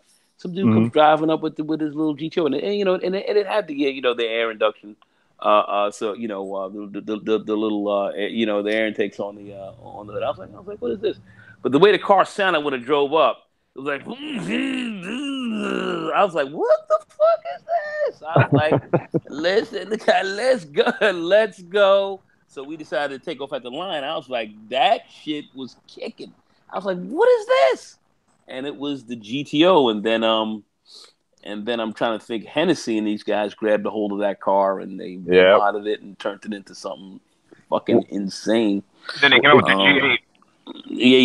Yeah. And then they discontinued the thing for and I didn't really quite understand why, because it looked like they got rid of, because Pontiac's no longer a brand. Yeah, right. Yeah, the Pontiac's no longer the G8 was the Sunfire. Like we said, looked like a Sunfire. Yeah, it was the G8. It looked like a Sunfire. I was like, this shit looks like it was Sunfire. it was the G8 because the G8 looked like the Sunfire, but it was like a bigger version of it, and then the GTO basically like a bigger version of the G8. But the GTO was actually a Holden. It's a Holden Commodore from it was imported from Australia. Now, Yeah, right. the kind of That is correct. That is correct. You're right about it. it's a Holden. So if you want to see what that thing is really about on the track, go look up some Australian V8 supercar racing. Yeah, and I used to watch that Go a look up lot. the Holdens. The Holdens, holy shit, those things are balls, dude. In Nah. America, they're actually police cars. They're under the Chevy Caprice. That's Yeah, true. okay, yeah, that's true. The Caprice, yeah, Yep. yeah, they may have put it in there, but that GTO at the time, which I saw, which I couldn't believe, just how hard that car ran hard. I was like, It's got racing heritage, man. That I was Holdens, like, Holdens it's a have racing four, heritage. it's a 400 horsepower car, and it was light, running hard, running Hmm. hard. I was like, this shit runs hard. So, then they started to really the stuff that's out of here right now is kind of fucking ill with the new even the Mustang with the the whole R series with the Hmm. Stangs and all that, the GTRs and all 350 that. Yeah, those are rally road cars, man. Those are race cars. Those are race cars, man. Race cars. They're putting street legal race cars out here now. Um, Yeah. and the Yeah. We horsepower's would not now. and the horsepower's not even that super high on it, but that car is so fucking well balanced. You damn you don't have to do anything to take it out to the It's track. well, I was gonna say it's tuned. It's tuned for racing. You know, Yeah, the thing is, exactly. you don't necessarily have to have a whole lot of horsepower for a racing application, right? What you need, it has to be tuned for racing. And the car's got to be somewhat light in the ass. It's got to be a little bit light. The Yeah, car you has want to to get fucking rid be of light. any unnecessary weight. I Yeah, mean, it's not if it's not purposed for if it's not purposed for the track. Yeah, you're gonna remove it. So it's yeah, weight reduction plus tuning, right? So you're gonna yep, get a bump in horsepower plus a yep. reduction in weight. That's gonna just give you that much more of a positive performance gain on track. Yeah, there's no question about it. Car ran hard, man. Hard running vehicle. Those things. I mean, they're not gonna run with like the Condeseggen or nothing else like that. Which they're not gonna run with anything. Those are hypercars. Yeah, yeah, Yeah, it ain't gonna run with nothing like that. But I'm just saying, it's a for a relatively well, I say affordable shit. Those cars run 70, 80 grand, something like that. I was gonna say, man, like what's going Those on cars now with run, this stuff, yeah, it's ridiculous. Like a lot of the high performance variants, they've done it in such a way where they passed a lot of regulations now where, shops can't really do as much of the high performance tuning to these cars that they used to be able to. Okay, and for the cars to still be road legal. Now, what happened was is that you've had a lot of legislation passed over like the last 10, 15 years to push a lot of the aftermarket business back towards the manufacturers. That's why you mm, have to buy these cars tuned off the lot. yeah, You can't just take a Mustang, right? And then you used to have like a local tuner, like I'm trying to think of somebody like close by here. Okay, so like where I live at, like there was a shop called TFR. It was this dude named Tony Fuchs, right? Tony Fuchs Racing, and he was known for yeah, yeah. Hondas and Acuras, right? I know of him. I know who this guy Okay, is. so like you could take your car, you could take a Honda, go over to him, throw him about like 15 grand, and come back, and you'd have like a front to back, like sport tuned car from him. Basically, now what they did was the regulations have been, or like regulations have largely been written now to where shops can't do that kind of work to a car, and the car still be granted warranty status, Yep. granted, Can't pass regulations right. I can't road legal status. They took it. They took it all off the books. But if you buy it from the dealer with all this stuff, oh, it's perfectly fine. Yeah, yeah. Well, absolutely. I mean, that's what I was just telling one of my friends. He's got a Dodge Demon, and Hmm. that's the whole thing with the Demon. The Demon has got all. They go, "Well, the car is stock." I was like, "There ain't no such thing." I mean, they call it stock, but I mean, this is a race car. I mean, It's right. Yeah. I mean, it's a race car. Tranny brake, the whole thing, and you tranny brake the ride and all that. I mean, you're not really doing that in a regular, a regular fucking street car. That ain't happening. But anyway, you got a whole launch series where you launch this thing actually for the track, and it's running 840 horse. And you can this is you can just take this Dude, car out. I mean, it comes with basically it comes with slicks and everything else like that. I mean, it's a, yeah. it's a race it's a Yeah, race no, car. it's a race car. It's a race car. You buy it directly from you could buy it directly from Ford Racing, Ford Performance. You used Look, to buy it. You used Yeah. to buy the Mustangs from Shelby, and that would be your aftermarket mod. But now Yeah, they yeah, just yeah, come yeah. Shelby. That's right. That's right. Yeah, yeah, yeah. Yeah, because when you had all like even like the Shelby Cobra and all these are modded up cars. You know, but now the whole Shelby line. I think now is that's the manufacturer. So yeah. because they have the Super Snake and all that that they have out there, but and I believe they're coming out with a new version of a real killer they're supposed to have coming out next year. That's supposed to knock Hmm. out. They're supposed to be able to beat the demon. And they're talking about this a 9 second car. I don't believe that Mustang's going to come out with a 9 second car. I don't think so. Of course, in a straight line anyway. It ain't gonna fucking happen, bro. I You mean, know, but Dodge did it. I mean, I saw one guy who actually ran his demon was okay. at stock demon. He didn't have it on a bottle or nothing, and he ran that nine. It was like 9.43 something. It was some crazy, Mm. some crazy time, and it was Did you pull? stock. Did you pull the interior out? Pull Of course, yeah, yeah. the Well, all yeah, that's yeah. got to come Okay. out. Yeah, Oh yeah, yeah, you lighten it up. yeah, Okay. yeah, yeah, yeah. Of course. I mean, Yeah, and they leave that option for you to do that, and yeah. that's what he did. Now, And last week I was gonna say last week we talked about the TCR series. okay, Now TCR series is a global touring car series that launched back in 2015.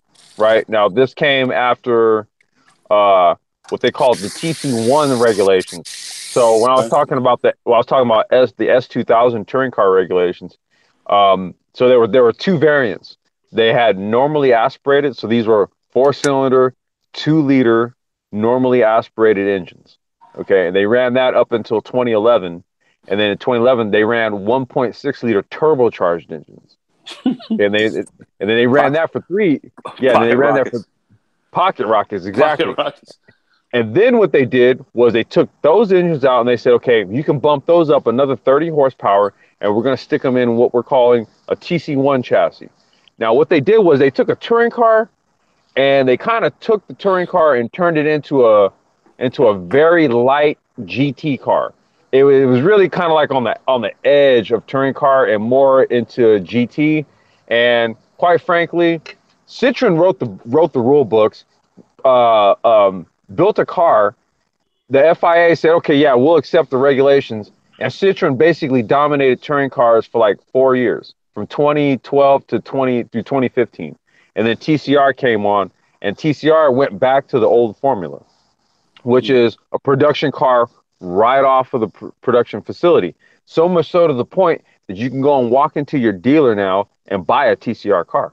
You can walk into a Volkswagen dealer and say, hey, I want a Volkswagen TCR GTI, and they'll sell it to you. What is it, Mike, like 140? I think the It's new one 80 starting. starting. But if you want a competitive one, dude, you're going to pay over like 120K. Well, that's the whole game now in the game. See, they're going back to where it was back in the '60s. All right, Right. back okay. Even with the European cars, they didn't have it like that. It was a little different. Market then. But here in the American market, back in the '60s, you had the Dodge Challenger and the Daytonas and the you had the Shelby Cobra, Mm-hmm. the Cobras and all that, and the Hemi Cuda, the Mm-hmm. Barracuda and all that. All these were basically race cars that you could buy off the showroom floor. Yep. Little minor modifications, minor mods. And we're talking about minor mods, tires and so forth. Maybe you might put a roll cage inside the vehicle, and you went racing. You went racing. You know what I mean? The Hemi Cuda was something that was 425 horsepower. People would laugh at that. That car, they laughed at it. 425. That car was running fucking 540 to the wheels. You know what I'm talking about? Back Mm-hmm. then, and they would just laugh at how they were underpowering these things and all that. And then all that got cut out. All that stopped. Now they've gone back to the production street race cars. Yep. Now you can just go to the dealer and just order what order what you wanted. Like I remember when I was getting my Hemi, they did have an option of which I didn't really know until after, which I should have done. That you could have got the 426 Hemi in the car if you ordered it. Mm. They could have put that in there for you. All right, extra $12,000. On the car, but they would have put the 426 Hemi up in there. Yeah. That would have been a 7-liter car, and you would have been running. They would have told you, well, you may run 525. You'd have been running, close to six to the flywheel, and you'd have been running easily 570 or so to the wheels. So you probably would have hit like six. You had like a 600 horsepower car. Yeah. With the 426 Hemi in that car. But you could have gotten it, but they weren't really telling you unless you had to ask. Well, you guys gonna say they ain't gonna. Yeah, if you go in there and tell them that's what you want, then they'll give you a price, and if you're willing to pay it, they'll put it in there. That was exactly right. Don't ask, don't tell policy. That's exactly what it is. That's exactly what it was. I didn't know that. That was Chrysler. They would do that back in 2006. I did. Bro, I got a homie. Look, I got a homie that sells Aston Martins, bro. Right. That's so if you know what Aston is putting out there, if you ask him for it, he'll get it for you. Just put it like that. Right. They ain't gonna tell you got it, but if you want it, let him know, he'll get it. All of them are doing that. All of them are doing that today. I mean, that's actually the standard operating procedure now. But it wasn't.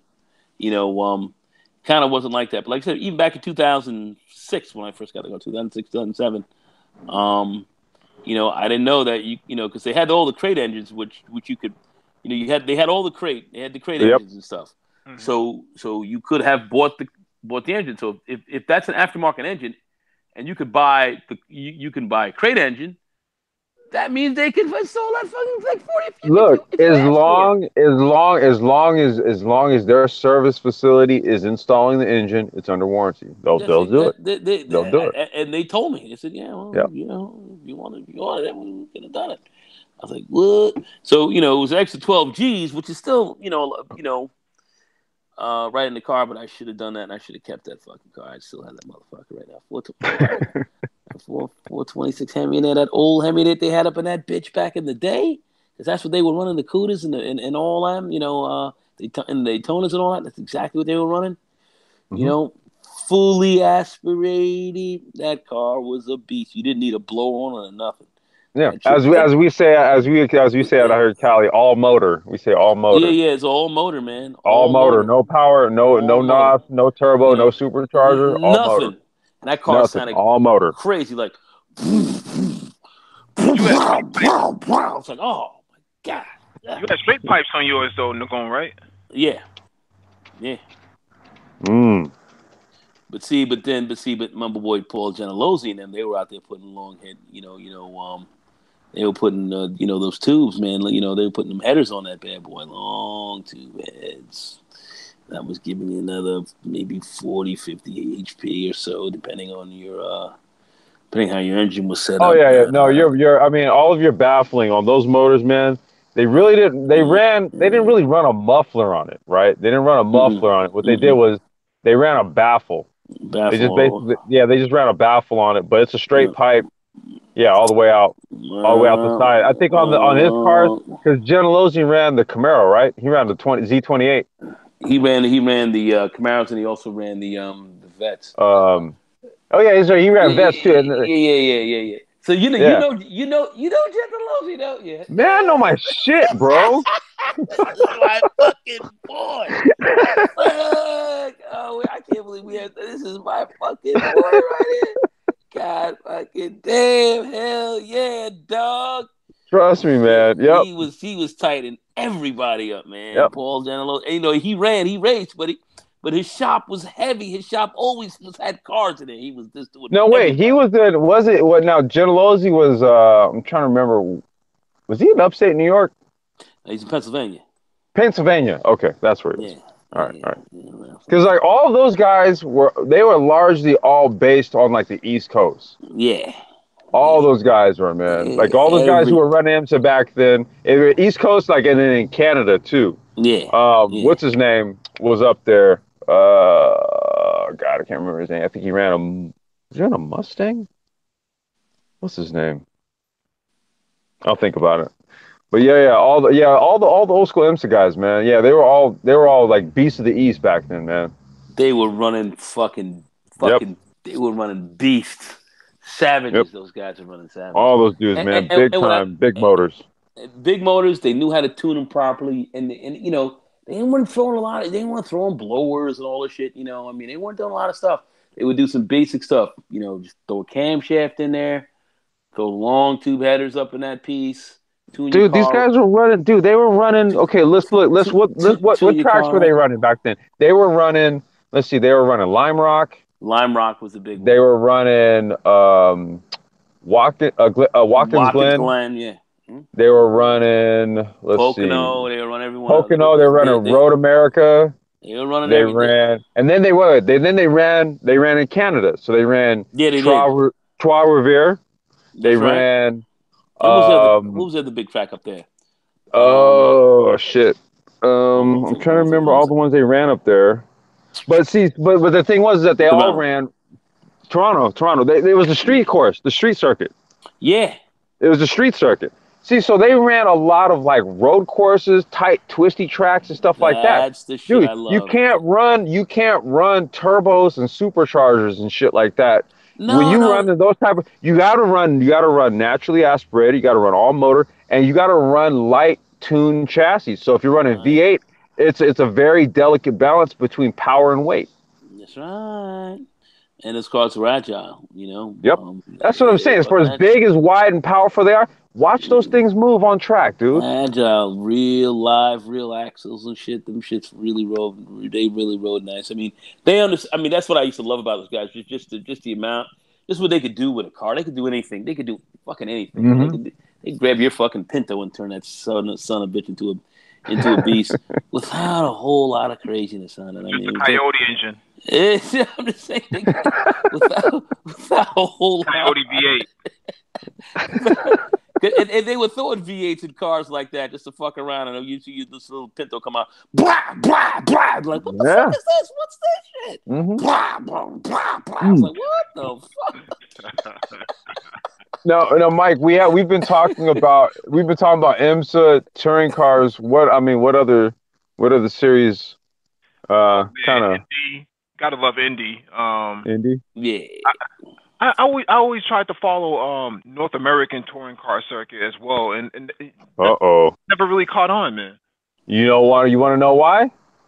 See, okay, Carl, I'm gonna show you this. Why, Carl? I know my shit, dude. What? What? Look, you want to know why? I'm gonna tell you why, dude.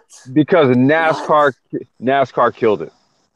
Yeah, I mean, NASCAR killed North American touring car racing. I'm gonna tell you why.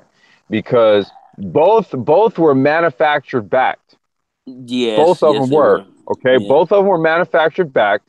Now, here's the thing about touring cars: you could build a top level touring car for $250,000. Yep. Okay, so a top level NASCAR race car, right, was about 750 to 850 grand. So that means that you could have two competitive touring cars for the price of one NASCAR, and you could also probably get get a good part of your team set up with the remainder of the funds too, like your hauler and totally aware of it. Okay, totally aware of it. Totally aware. So NASCAR is looking at this, right? NASCAR is looking at this, and they saw that there were some NASCAR teams looking to go and maybe say, hey, look, well, since I already run Ford, maybe I can go and get a Ford team, right? And let's just say that they started running Fords and touring cars, and touring cars started to blow up in North America, which was starting to happen, Yeah, it certainly was, and they killed it. Remember, and they killed that shit. they had not only they had the economic edge, they had the political fucking power as well. I had to break it down. Those guys Yeah, inside yeah, inside of the industry, yeah. they had the manufacturers, but by the cojones, and they Yeah, were they did. They told. and Yep. they were running big tracks. Because remember, it's got the Pocono, and they were running there all the time. So I used to see a lot of those guys out there, and and it was a big. Plus, it was a big money game. It was a big money game those guys had. I wasn't really all that crazy about NASCAR.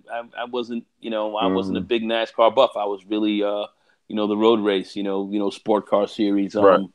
uh, uh Yeah. type of guy. Because I like the I because I wanted even though the NASCAR you had to have the silhouette of like of a regular production car. That But shit they wasn't a production car. You know what I mean? those. But wait, they only brought that in. That was the Gen, I believe, starting Yeah, with Gen 3 or Gen 4 car. That's when they went silhouette. yeah, But Yeah. yeah, before, yeah, but yeah. before then, I think up until Gen 3, That is correct. You are absolutely right about that. yeah, You're it was absolutely right. production car. Yeah. But then they went silhouette, and then it was like it was a whole different game. And I was like, this is a Well, different game. It's a totally different game altogether.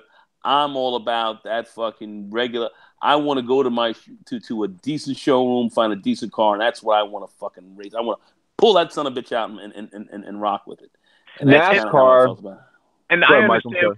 No, I was just gonna say Oh, oh, I understand why NASCAR has its audience, but I just was never I can never get into it. It was like Seinfeld. I just didn't find it It's funny. like, dude, it's just going okay, on. okay. It's Well, one speed says NASCAR was still a factory stock GMG chassis. Okay, he's right about that. mm-hmm, mm-hmm. Back in the 80s, that's the early 80s. Okay, that's like Th- 83, That's 84. Gen. That's like Gen. Okay, I think that's a Gen 2 or Gen 3 car. that's right.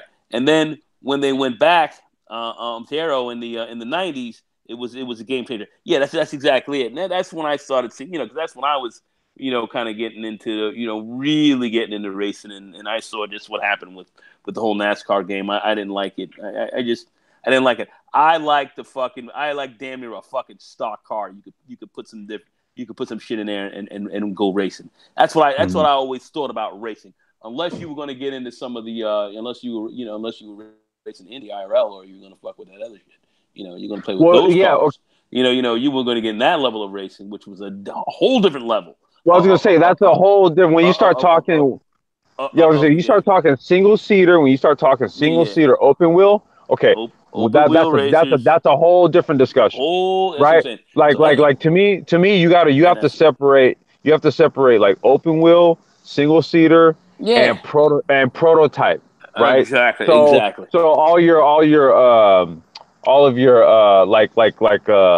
your spikers, your Ferrari your the Ferrari P999s, your your all your McLaren type cars, Yep. your McLaren prototypes, all that stuff. Okay, separate that from your production based stuff, right? That's Like, that's yes, my huge, that's huge, my yeah, view. yep, yep, yep. And then that's how I looked at it. And then NASCAR came in and just they ran their game. I understand it's big money business and all that, but I really thought Yeah, the France family. the touring and the sport car game, they were catching up because people were liking that. It was I consider that to be more down home racing in my view. Well, Um, it's more to but me. To me, that's but it was more. It's more of a. country boys. This, yeah, I was gonna say it's more of a draw to it because when you're talking about road racing and stuff like that, I mean, see, there's a whole lot of elements to it from track to track, or from Yeah. you know what I mean. So for example, okay, Mike and I were real big touring car fans, right? I follow world touring cars like currently. I thought, well, TCR is essentially now what the WTCC was World the Sport last Car. right, the last few years.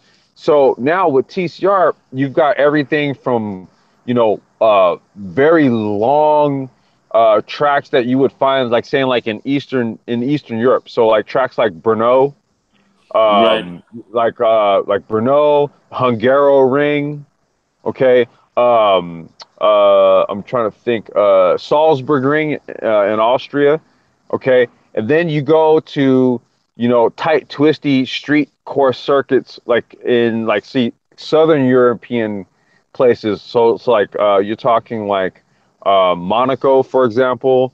You're talking like there's a race in Port in Portugal in Porto, and then Villarreal. There's Po, France, tight twisty circuits, street circuits, right?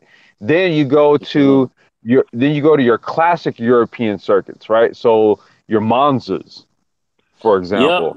Yep. You know what I mean? And each of these you can classify your courses, your circuits, street courses, you know, tight courses, tight racetrack courses, long courses, Spa Francorchamps, for example. Um, and then like even like your German courses, Hockenheim. You Yep. know, you know what I mean. So it's like Yep. there's also the knowledge of the courses and the tracks and layouts too. So Well, it's key. yeah, it's more of a I don't know. It's more of this is like a more abstract science, quite frankly. But yeah, like in Europe and like in road course, man, there's just more elements. There's more you have to dissect, more you have to get into. NASCAR, it's just a circle track. It's just, I mean, to me, I always thought road racing. I'm not gonna say it took more talent because if you ever, It don't no. you Oh know, no, that is the holy grail argument. And yes, it does. Yes, okay, it does. hold on a second. I'm gonna get into it. I'm gonna get into that in a second because Okay. I actually do agree with that, Okay. but having run on freaking really running on over at Pocono and Uh-huh. going up on those high On banks those and banks, on the you banks, taking yeah. I mean that shit No, you I'm not taking none away from it. really because even if your car is sticky you're gonna get a little bit of a slide and you No, really you're gonna get a push. You're gonna get a push, and and it's you're gonna gonna get push you pushed. up. And Yeah. and it's cool because if you run it with a few other guys and you can draft properly, there's a way, the ways to draft nicely and Mm-hmm. that make it a lot easier. But it's Slipstreaming. it's definitely a different experience. You got to know what the fuck you're doing, and you got to have a lot of experience with it. Because if you don't, you're getting fucked up. All right, or you're getting fucked up, and you have to have great reactions, especially if your car starts to slide. Because you start going into a spin, and you're not, and you're going to spin. I mean, and those guys are running at fucking 190 and so forth, close to Mm-hmm. 200. Mm-hmm. I'm saying, Mm-hmm. we run like 140, You guys 150. doing 140? Yeah. You start spinning out, man. You are getting fucked up. You're getting fucked up. And I don't care if you think you're good, but I mean, those are real pros. It's a Okay, but here different fucking game altogether. I would say this. I would say this.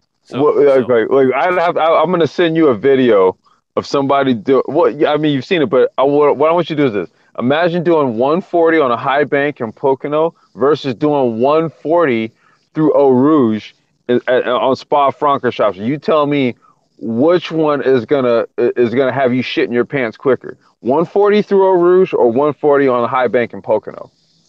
140 through Rouge is gonna have you fucking spackling your pants because you're coming through there real tight You're spots. flat.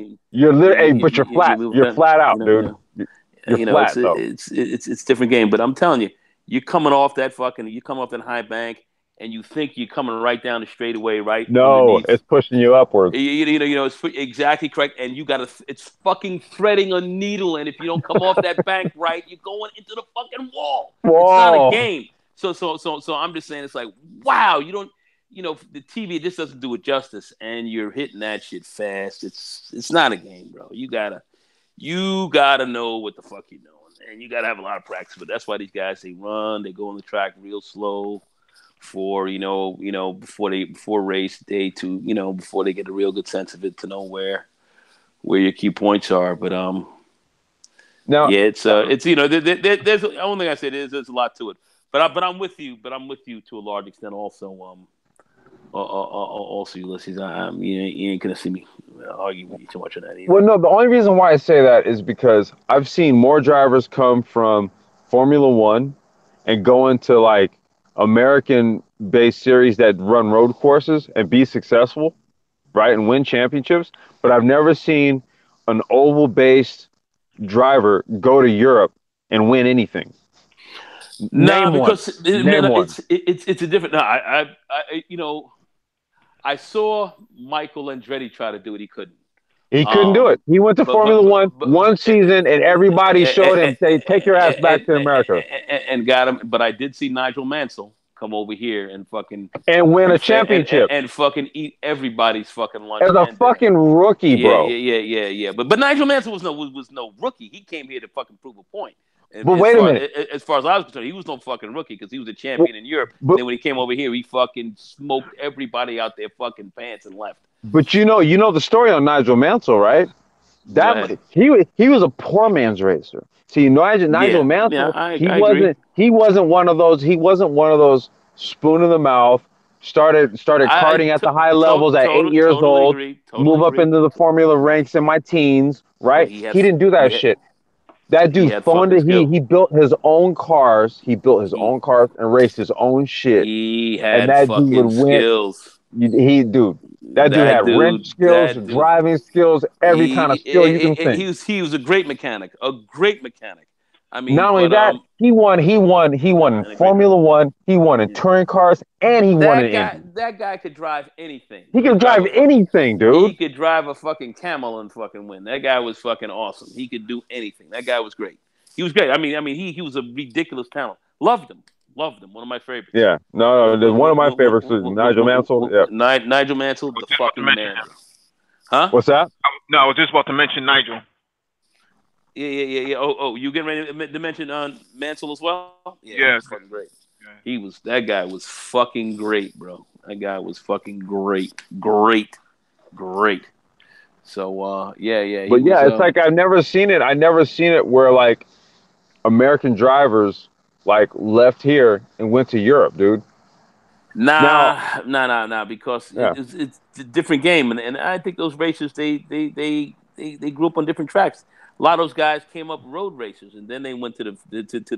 I think road racing gets you nicer. I believe it does. In Europe, it's a different. They have a different. It's a different approach to racing, though. That's the thing. Totally different approach. It's a totally different approach. You know what I mean? It's like approaching kung fu from like a taekwondo standpoint versus like a tai chi standpoint or some shit. You know what I mean? Yep. It's like you go to Europe and you'll find that like at the 5, 6, 7, 8-year-old level, even at that level, they'll kick most kids' asses that are from here. Also, this guy to chat what speed those dudes had connecting rods for bones. I must fucking agree. That is fucking hilarious. That is some true shit. That is fucking true. Fucking true, bro. No. Look, I will say this. I have an 8-year-old. Well, he's 9 now. I have a 9-year-old racing mini GP in Spain, and you can look this kid up. His name is Christian. I'm not by a computer, or else I would post a link in the chat. But his name is Christian Daniel Jr. You can look him up. You showed me him. He has a channel on YouTube. Now, this is a young brother, 9 years old in Spain. Last race of the season. Cat finished in the top 10. I need y'all to go and check his video out, man. I'm just saying, like, if you start him out young, you put him out there in Europe where the competition is heavy. Look, they'll show out. That's how you start. I mean, if you're gonna go race Formula One and they were looking for drivers, they would say, go there to get in their programs. You had to start at 16. Yeah, they weren't. If you were 20 in your 20s and 30s, you want to get in there. You would wait. You late.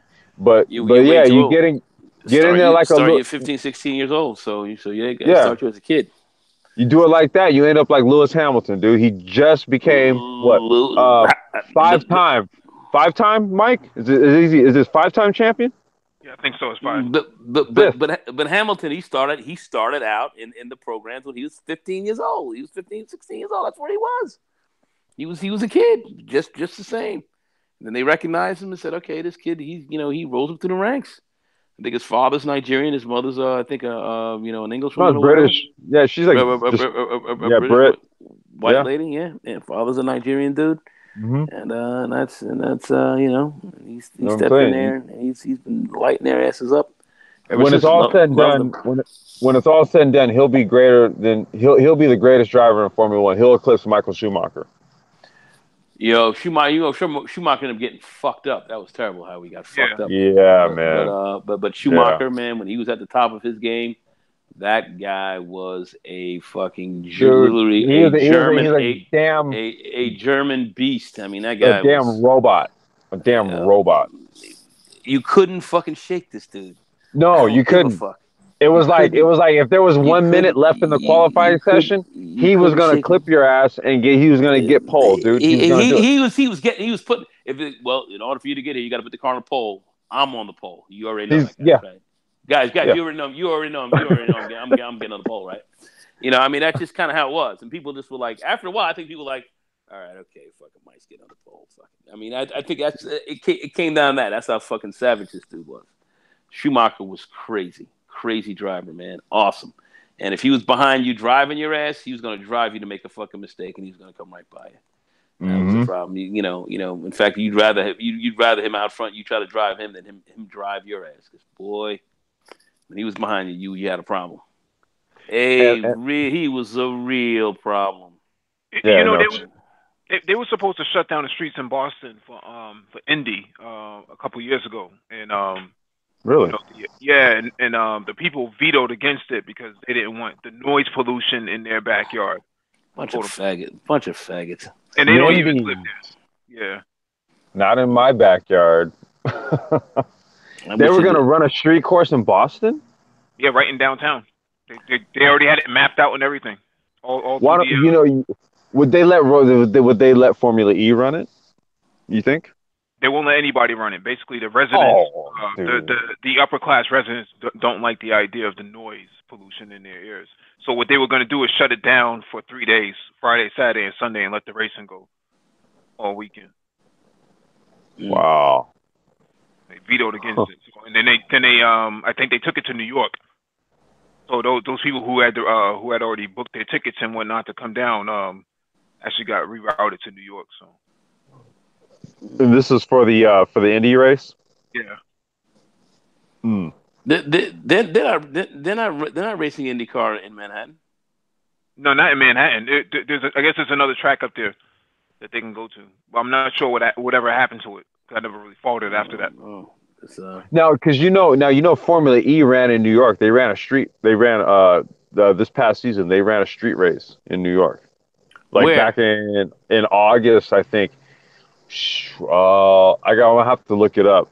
Damn, dude, I'm not on my computer. I'll have to post that link, but it's on the FIA Formula E channel, where they ran the street course, and it was actually a pretty dope race, dude, because it rained. So it was the Formula E cars, and they ran it in the rain, dude. It was dope. And I think they were It's, running. It was like, well, not it wasn't Brooklyn. It wasn't Brooklyn. I already know it wasn't Brooklyn. It was like kind of near, sort of like the water areas, port areas, something like that, if I I don't recall. know. But you have to look that one up. Yeah, they ran the race Uh, in New York this past season here in 2018. They ran in New York. not it was in Long Island, maybe. Maybe it was Long Island. I think that's what it was. Yeah, off the sounds, possible. Yeah, yeah. I think that's where the court where the track was. And I think it was back in like August that they ran there. Interesting. I would love to see him run some in Manhattan. That would be the shit. But shutting down the streets would be a problem. Well, with Formula E, Sunday that's morning would be awesome. yeah. The Formula E races, those are going to be races that are going to occur in like street. You're not going to find Formula E races on the circuits. That's one of the things that they've kind of done here. In order to kind of separate the product, say like Formula One from Formula E, they're not going to allow them to run on the same circuits. So No, well, Formula E, the series Formula E has largely been relegated because it's electric, and they want to kind of put it in front of the average everyday consumer, like literally in their face. Formula E makes largely sense. runs, yeah, they largely Makes run sense. street circuits. Yep, street circuits. Makes sense. And those cars don't make too much noise either, do they? They don't make any noise. You hear the They whine. You hear the they whine. make You like hear a the whine. whine. Yeah, Yeah, it's yeah, a yeah, whine yeah, type of yeah. noise, right? But it's not Absolutely. nearly as loud as a Formula One or Indy motor or anything like that. The Formula One race I saw was when they were running it in Rio, and that shit was fucking crazy. Hmm. Man, that shit was hot. I love watching. I saw two of those races, and of course the women were out there walking around fat asses, fat asses and long crinkly hair, watching the cars go by. You I was know, like, I ain't look at the you, cars. I ain't you looking know, at I know we shouldn't do that, but maybe perhaps on a future car talk, we can kind of speak to that part of car culture. Grid girl culture. bro. It breeds them. It fucking breeds them. Fast cars and women. That shit goes fucking together like Oh, that. Shit, they go. Hey, listen, it goes together like death and taxes. oh shit. Autonomous car racing is also Uh, is gonna be taking off as well. Yep. That's Formula going to E. be interesting. Yeah, Autonomous car. That's going to be interesting. But I I think they. always like. Yeah. Go ahead. Go ahead. But I always think there should always be a driver behind there, man. Some dude really trying to I, work well, that I I motherfucker. think I think autonomous car racing. So, look, if I was to That's kind going to of be interesting. well, I was gonna say, I think my thoughts on that is largely gonna be like teams of engineers, right? Absolutely, Right, like absolutely. like like like doing things like maybe hacking hacking signals on other cars, and it's going to be a whole different thought process behind like the idea of autonomous cars racing. There has to be some other incentive, right, for competition. You know what I mean. I would say the incentive is going to be in the engineering team making their car go the fastest around this course. Software developers. Software Yeah, developer, right, right. That's what I mean. Like I think the idea or the thought behind this type of racing really won't be so much about the car on the track per se, but it'll be about the team of engineers, the software, the all these other things that they're using to make this car do what it's doing. It's not going to be about the car itself. And I think that's yeah, where I'm yeah. trying to kind of wrap my head around autonomous car racing. Like, what do you guys think? I mean, I think so. But to me, racing is about, in my view. I mean, autonomous car. I'm just showing my age now because I'm an old fart. But to me, real racing, is about a nice piece of equipment, but having a really top notch driver in there, somebody who like let's once again a Nigel Mansell. You want to see a Hmm. guy like that in there. You want to see a Stewart in there. You want to see the real. It's the drivers. It's the drivers that But make you the you difference. you you you may you may still see something like that, right? So they still keep all the track data from like guys like Nigel Mansell and those and Freddy's and Yep, those guys, they do. and Yeah, all no, they they gotta do. do is Yeah, they do. port that over into software into Python and just write the scripts Yeah, I and mean, yeah, okay. and you have a virtual version of those drivers in those cars based on the I, I, script. I still think that there is a human quality Yeah, that you're not going to that's be able to interesting though. That's interesting. that you're not going to really try, that you're not going to be able to totally reproduce. I think you can come close to it, certainly on that piece. So Well, like I said, I'm with you, Mike, on that. But I still think that that quality of that natural human machine is always going to be well, a little well, bit that's what I'm different. saying. I mean, that's just my take on it. Well, no, I was gonna say that's why I think like what autonomous racing is gonna be, and it's kind of like how you view like just racing in general. So let's just say, like, for example, like in endurance racing, right? It's not about one driver, because in endurance racing you're gonna run for anywhere from 2 to 6 to 12 hours even, right? 24. I'm sorry, even 24 hours even. So that's gonna be a team of people. So it's not necessarily about one driver; it's about the team. Nope, it's a What team. what It's and, and, what, and what that's and team you're that's what following? wins. And that's what wins Right, is the right, team. right, right. Versus like like a NASCAR, you're all about the driver, right? Jimmy Johnson, Dale Jr. or whoever, right? Or yeah. Right. But Okay. but but but that's So only a 500-mile autonomous, race. I go, okay, right, that's right. But see what I'm saying is with autonomous driving, I can only view it in the context of sort of like a team type of thing, right? Where it's not necessarily about a driver. it's the car. So It's maybe the the car team. Yeah, maybe it's like the the car team and makes the the team. car look. Yeah. Yeah, you know what I mean. Like the team makes the car look cool. Maybe it's the colors it's all these things, and like the car in and of itself is just like this thing that the team does to make it be competitive. So you're kind of more or less just attracted to like the team, maybe per se. So I'm trying to just kind of frame what the draw or attraction to watching autonomous.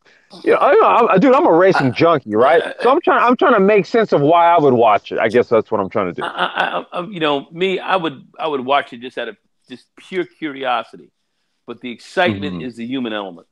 That to me, yeah, to me, yeah, And that's why I like I like the racing because right. you know you could see two drivers, man. At And the end of the drivers have day, distinct styles. They the have styles. distinct styles and who was it? Was I watching? What time I think I was watching? It was NASCAR. It was Andretti, and it was uh, who was it? It was Andretti. What's the name? They were coming down on the. They were actually coming down, literally to the finish line, and they both of them were banging each other's cars to the side. Fucking Al Unser Jr. and Lil Al and fucking Andretti. These Alan guys. Roger Curry. And then, Ah, no, little no, no, no, Al. no, no, no, no, Ah. Al Unser. No.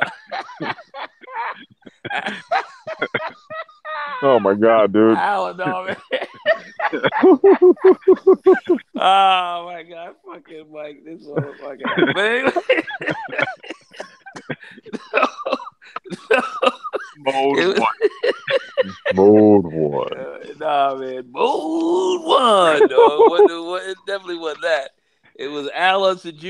and freaking Andretti. They were getting ready to come to the finish, and next thing you know, fucking Al, Unser was like, "Man, I gotta fucking see if I can bump him a little bit, man, to get past him." Man, here they came down, Yep. literally swapping paint to the fucking finish line. I mean, Yep. I was like, "Look at this shit." And then Unser ended up spinning out, and they automatically gave him second place because he spun out before he finished, but they gave him second place. But that's race. That to me is racing. Bang these guys. Yeah, I mean, I'm like, what the fuck? I mean, I don't know. It's just As they say, rubbing is racing. yeah, rubbing is racing. I mean, it's swap and paint, baby. They're freaking rubbing in with each other, and I was like, gouging their cars on each other. I'm like, look at this shit.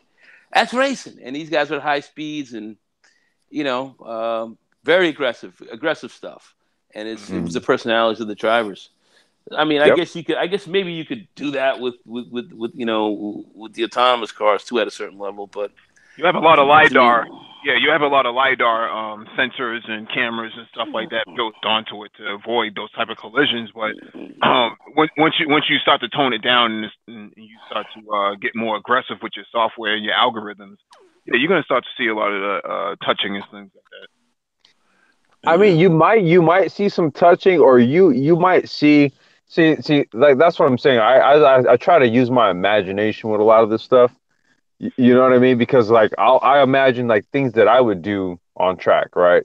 And then there's sort of like, okay, if what would I do on track like that would kind of like be beyond like my ability to do it. And I can only imagine watching cars that have uh computation power far greater than like what it is that I would be able to do things on track where you're just like, holy shit, right? I think it'll kind of be like a true testament to sort of like software development and stuff like that. I think that's what I'm saying. I think the draw to autonomous racing won't be what the draw is to like just motorsport per se, right? Like what we've been talking about. Like we're talking about drivers, we're talking about specs of vehicles, we're talking about all these different things that have all these different characteristics on track, right? That we can make a direct correlation and a reference to, versus like computers competing against each other via cars, right? I don't know what that's like yet. Well, I think it's kind of intriguing though. I think you could open up yeah. another market. I think you can go a step further and open up another market with kart racing in software algorithms and Oh, you don't think I have plans to do such a thing? Because that next in 2019, man, I'm building an electric cart. Hmm. I'm building an electric cart, and basically using using a micron data logging, I can basically acquire all the data. So that's the plan, because they're actually building out an outdoor electric cart track out here in SoCal, out in Temecula right now. K1's building one. And so you've got Rotax. They've released the Thunder E, their electric cart platform. Um, let's see, Bosch in collaboration with Porsche, and I'm trying to remember what cart chassis. I don't know if I think it's a CRG that they put it on. So they've built an electric cart already, and Top Cart has sort of like this quote unquote open source electric cart platform that they're doing, and they're doing it, I think, in a collaboration with the University of Michigan. So even the top cart manufacturers are starting to dip their toes in electric. Yeah, that's the wave of the future, man. That's definitely how things are going down, bro. Yep. That's Yeah, definitely how things are going down. yeah, Nagon likes the exhaust sound. If it ain't got no exhaust sound to it, it ain't hitting for him. Hey, listen, man, I'm an We can old put a fashioned speaker guy, on there. man. We can put a speaker and a sound module. Old fucking Detroit V8s, man. Well, I'm gonna tell you right now, there's nothing like this. That's Look, my there's nothing like the smell. There's nothing like the smell of exhaust, like that's burning race gas at a track. There's just Oh nothing like. hell There's just nothing like it, dude. I'm yeah. gonna tell you right now, there's nothing like it, dude. Burning that Sunoco Yeah, 100, burning that 100 man. plus octane, man. There's nothing like it, dude. And it's the way the son of a bitch sounds. Yeah, motors, the rubber, the exhaust, That's all of it, my shit. That's my all of shit. it. That's my shit. But see, that's gonna be gone. 30 years from now, man, that ain't gonna be happening no more. That's over. Oh no, they'll still be racing this stuff. No, they'll still be racing. They ain't gonna be racing. No, Dude, no, no, no, no. They wait, ain't have gonna you be seen racing those. Goodwood? Have you seen Goodwood? Have you seen any of the clips from the Goodwood Festival they just ran a couple weeks ago? Which one? They run a Dude, Model Ts and they were shit. running, they were running, dude, they were running 1958 Cortinas, 1964 Jaguar X types. They were running all the old school machinery. They were running it balls out, bro. Yeah. Okay, all right. Okay, now listen. They're still racing that shit. They're still racing it. But see, it's all that stuff was still gasoline based. We're gonna be going electric cars. That shit's over, man. That shit's gonna be Well, I mean, 30 years from now, electric cars. That's gonna be history. 30 years. Okay. Well, what I mean is that they'll still be racing gas powered vehicles in 30 years. They'll still be racing that shit. You think so? But yeah, they will. But I follow what you're saying. It'll be like the majority of what will be as far as your modern day for the time 30 years into the future, what will be modern day racing will all be electric. I agree. Yeah, you're right. Yeah, it's all gonna be electric, man. Forget You're about it. gonna be like, you're right. Yeah. Yeah. But there will still be classes that'll be run here and there that'll all be petrol based. They'll still be running gas engines. Yeah. But Yeah, well, it won't be anything that the factories will be putting money behind. yeah, this guy One Speed. Yo, man, why don't you bring One Speed on here for a second, man? He said he's sick. He can't get on right now. He looks like he knows what the fuck he's talking about. I like guys like that. Yeah, Hey man, Anyway, yeah. If you can jump on, man, jump on. he's sick right now. Though. But he Oh, said okay. he'll do it next time. Okay. So, What you guys take on ha- motorcycles? has he been in here before? No, this is his first time. Okay, motorcycles. Oh, welcome, bro. Welcome. Welcome. You talking about like super bike? Oh, anything. What's your flavor of bicycle motorcycles? Oh, sport bikes. Totally. Sport bike, Sport super bike. bike, super bike. Yep. I'm into that shit. That's all. Yeah. Oh, Nagone strikes me as a Harley guy. Harley, nah, man. Fuck, nah, man. Nah, bro, man. Put me in one of those. Throw me on fucking ninja, dude. Fucking, popping Yeah. wheelies, getting crazy. He's a New Yorker, man. You know them Rough Riders, man. How they be doing up there, man? Jeez. Knee dragging around the corner, man. Dragging the fuck out of here, dude. That's what I'm about. Oh man, look, Anyway. if we can, or again, once again, I because we're talking about bikes, Christian Daniel Jr. Please look this kid up. You want to see some knee dragging? This is an 8-year-old knee dragging 150cc bikes around the track, dude. Like, I'm not even playing. That's a tight getting live like that. Put him on some big That's equipment. See that's, this that's what dude I'm in saying. 10 years. See what he's doing. Yeah, no. Dude, his dad is a friend of mine, dude. Like, we're sitting there, like, dude, 13. He's running moto. He's running. That's He'll be pretty in moto awesome running for a moto kid. moto three, dude. By the time he's 13, moto three. Check it out. Yeah, yeah. Yeah. Made the move, man. He moved his kid to Spain. He's like, though, like he's gonna be the Lewis Hamilton of MotoGP when it's all said and done. So, I like motorbikes. Pretty much I like anything with a motor. That's yeah. Yeah. Anything with a motor that looks good and goes fast, man. Yeah. Anything with a motor looks good, goes fast. Even some of these females and shit. Anyway, which gives. You have a Oh, In particular case you brand? got, you know what I'm talking. You have a You know, particular you know what the fuck I'm talking about. Let's keep it real. Anyway, what's that? What was that, Mike? brand of bike. Yeah. Uh, let's see. We were talking about shit. What was that one? What was that one brand, Mike? We were talking about. Envy Agusta? Yeah, yeah. MV Agusta. Oh my god, dude. Oh my gosh, dude. Yep, Actually, let me those pull it right up there. on the screen. Yeah, please do. Oh my god, those bikes are gorgeous. Love bikes. I mean, bikes cool. They're a little bit dangerous though. Little Well, look, here's the dangerous. thing. My thing about bikes is that's one of the things that I work on, right? Never Yeah. rode them though. My mom was like, "You can't ride bikes." She was like, anything you do is going to be on four wheels." So that's where karting came in. But bikes, dude, they're just looking at them. They're just like they're just magnificent engineering pieces. Yeah, they are. That's a fact.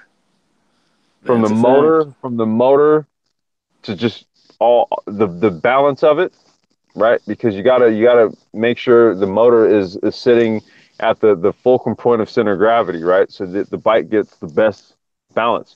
From that point, you design around it, and some of the stuff that people come up with, man, it's just amazing. Awesome. Gentlemen, I got a little something I got to take care of here real quick, all right? So, All right. let me, Yes, sir. gentlemen, I have to say this was freaking awesome. And, yo, man, yo, freaking complex, bro. Fucking complex. All Hey, right, man. man, Hey, all right. I got You it showing are. on the screen now. that's it. The MV. Yeah. That shit's Okay. stupid looking. That shit's fucking stupid looking. Look at that Mm, shit. Don't that shit look sexy, bro? That shit's crazy. that's it right Anyway, there. that shit's crazy. But anyway, gentlemen, great Hey, pleasure. man. We will All right. talk. I'll hit you up. Complex, we'll talk tomorrow. All right, man. All right, guys. All right, later. Good night. Later. All right, what's one 5 minutes on this? Yeah. Yeah, Paul Bryant asks, have you seen the BMW self-balancing bike concept? Yep. Yes. I saw that. Yep. Yes, sir. I sure have. I sure have. That's right there. That's kind of like an indicator as to the future of the motorcycle and bike market. You can even look up some of the stuff that Harley Davidson's got in the pipeline. Not anything you would traditionally um, associate with Harley, but just to let you know, they've been thinking forward. So they've got some pretty unique stuff, electric applications, self-balancing stuff also. Hmm. But I mean, as far as traditional bikes, my God, man, like yeah, the MV Agustas, man, jeez, love them.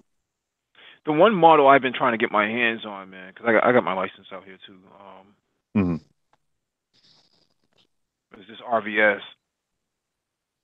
I've been to all the dealerships. I haven't seen not one. Let me see if I can pull it up. Now let me check that one out. Because Right. where I saw some of the where I saw the okay, no, that's not. Yeah, the what was the track day weapon one? See, because that's the whatchamacallit, that's like the naked model right there. Yeah, that's the Street Fighter bike right there. Yeah. You got to understand, man. That bike is about approximately 58% motor. If you just look at the bike, just Yeah. eyeball it. Yeah. Like, goddamn. Yeah, it's just amazing to look at. Yeah, that was it. That's what I'm just staring at, dude. That's no joke right there, dude. I had a boy that I used to work with. He tried to bring his Agusta in the house. It was in his apartment building. It was that good to look at, and landlord found out and had to make him take it out. So even though he took all the fuel out of Yeah, you can't like hold anything like that that like has gas and oil and stuff. You can't have it in your house. it. But I would want to just sit there and stare at it though. Right. That's because that I'm saying that's a lot of motor on that bike, dude. Yeah, I think it weighs like something like 374 dry weight, That's it? something like that, something to that effect. 374 pounds, really? Yeah. Wow. I didn't get it. I didn't see the I get a chance to see this. What's the horsepower on that thing? Oh, it says 150. If you can't see it. So basically it's about a two to it's almost a 2-to-1 ratio. 1 horsepower to 2 pounds of weight. Right. Jesus Christ, dude. Really? Well, the BMW is 170. The S 1000 double R. Yeah, 170 horsepower, Yeah. and what weight around the same? I think the BMW is like 480 or something like that. Maybe Okay, about 485. yeah.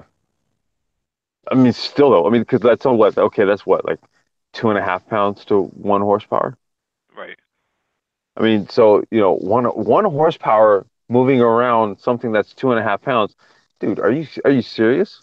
Mm. You've seen RC cars that have like maybe like 1.5 horsepower, but the car is maybe like about 5 pounds, 6 pounds, 7 pounds maybe, right? And it Right. just slings it around. Hmm. So just kind of like just juggling the numbers when you think about it, it's like, oh my God, that's massive power.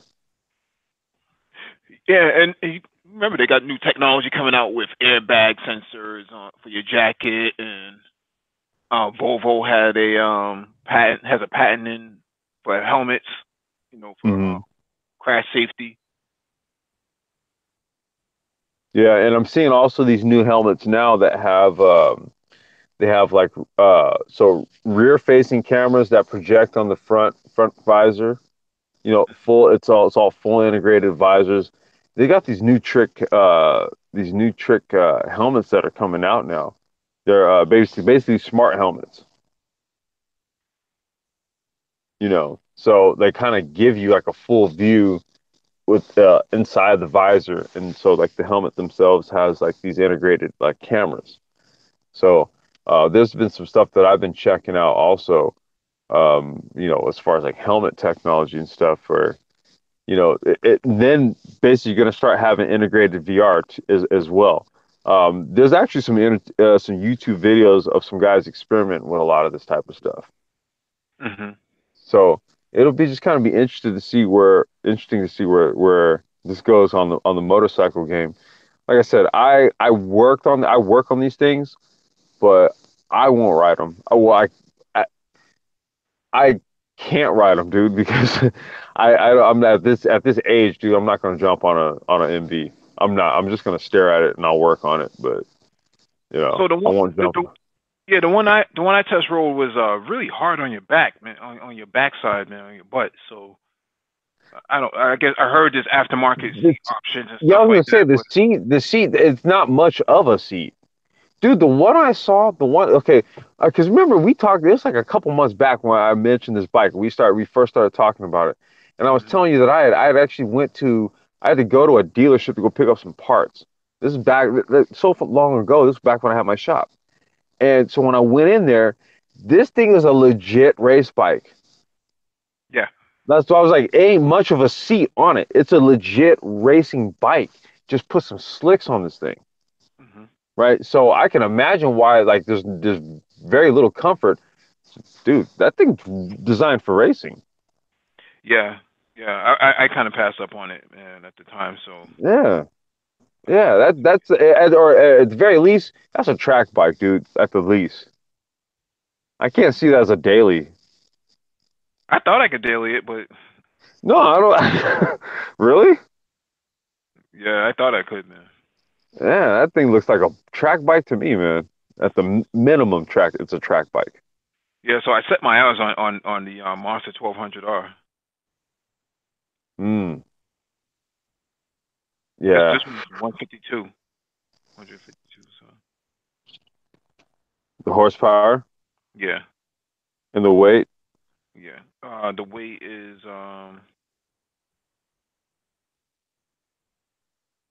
396 What's pounds. that right there? Okay.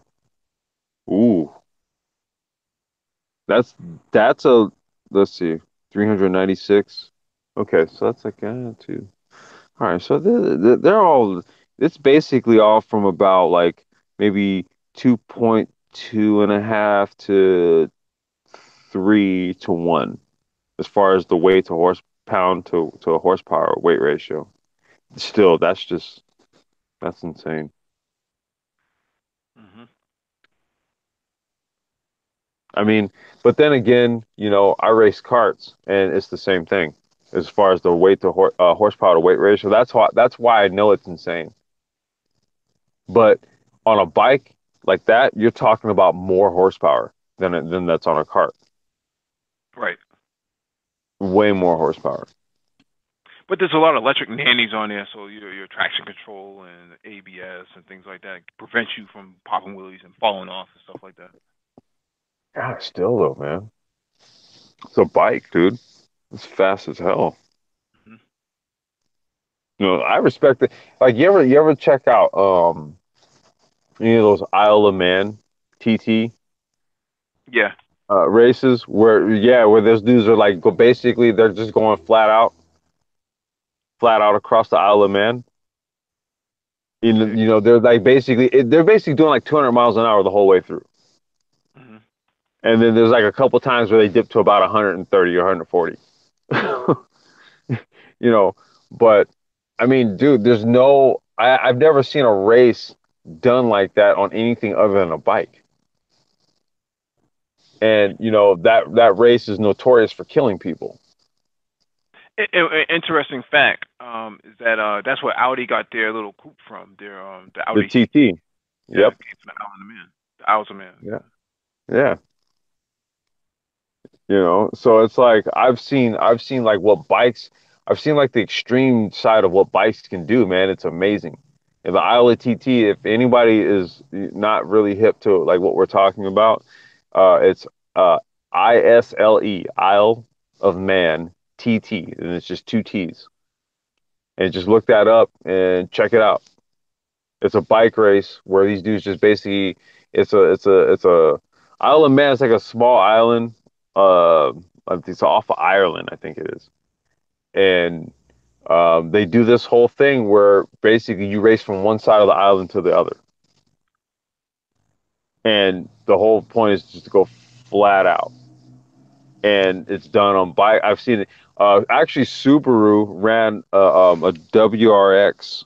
I think it was last year or 2 years ago, and then they set a record on that. And that it was a pretty gnarly run that they ran in that car. But it set a record. But the bikes, nothing eclipses the bikes running this course. It's the most insane thing I've ever seen.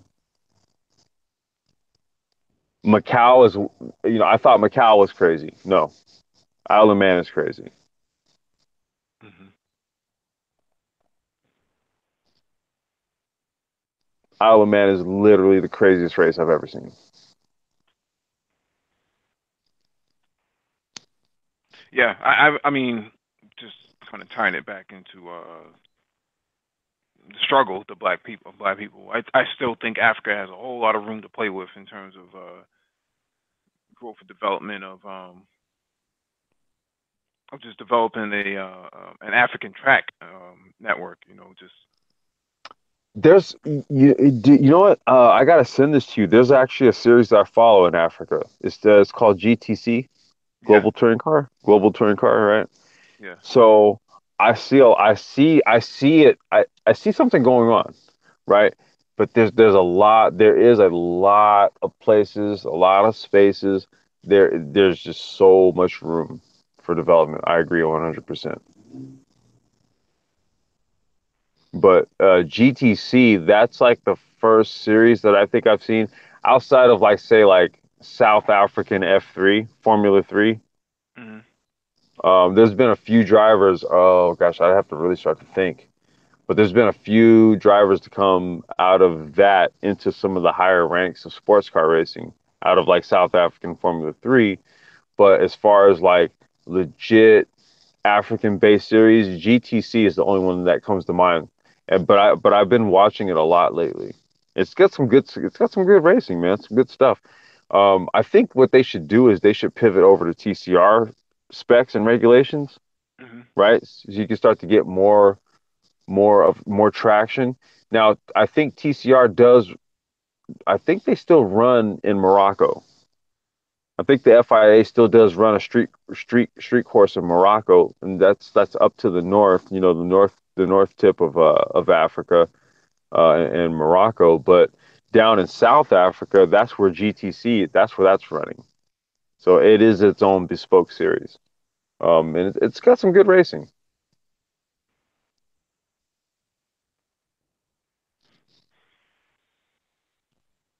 Yeah. What was this guy saying? Okay. Oh, Paul Bryant says refurbish the old Formula One track in South Africa. Yep.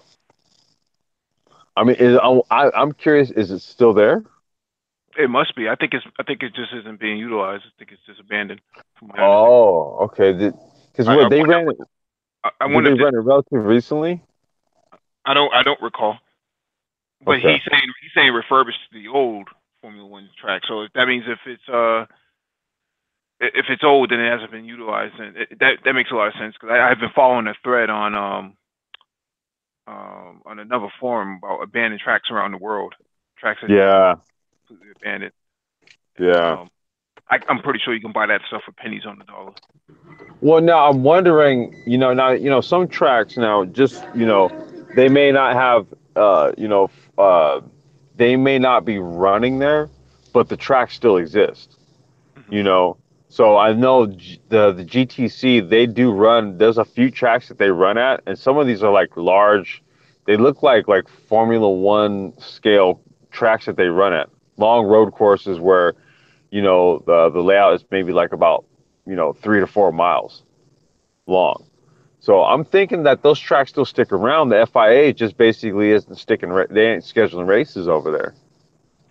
Yeah, Paul Bryant just said a new ground track would be very expensive. The old South Africa Formula One track was disused due to the apartheid ban.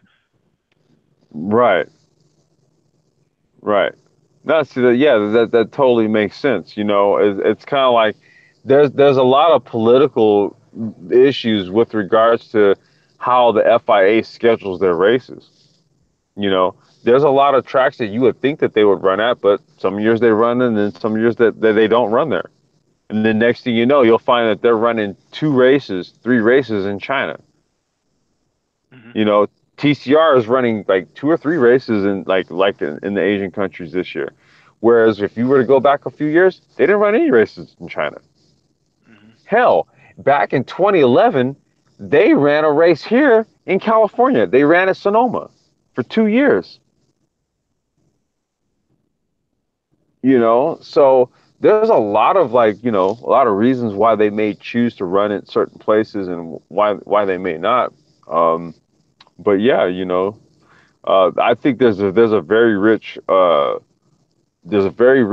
racing demographic in Africa. Totally, It's fertile I've ground seen as it. well. Yep, absolutely, absolutely. Like I said, WTCC,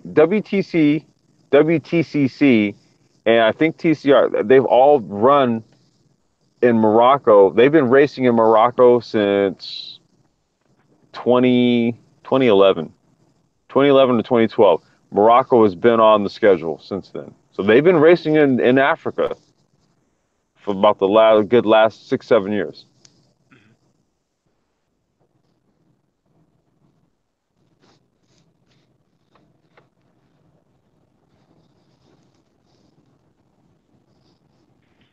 we overrun about a half hour. So Oh, did? yeah, I think we'll shut it down for right now. Oh, okay, okay. Yeah, thank you all for joining us. Episode 90, Black Car Talk. We'll be back for episode 91 on Monday, Space and Technology. And also, we still have a contest going for anyone who could design a Brain Trust logo. If you know anybody who can, if you think you can, please submit it to us. Um, Anytime we have a hangout, just let us know that you have the graphic, and we will evaluate and we'll compensate you as well. So thank you all and have a good night. Peace out, y'all.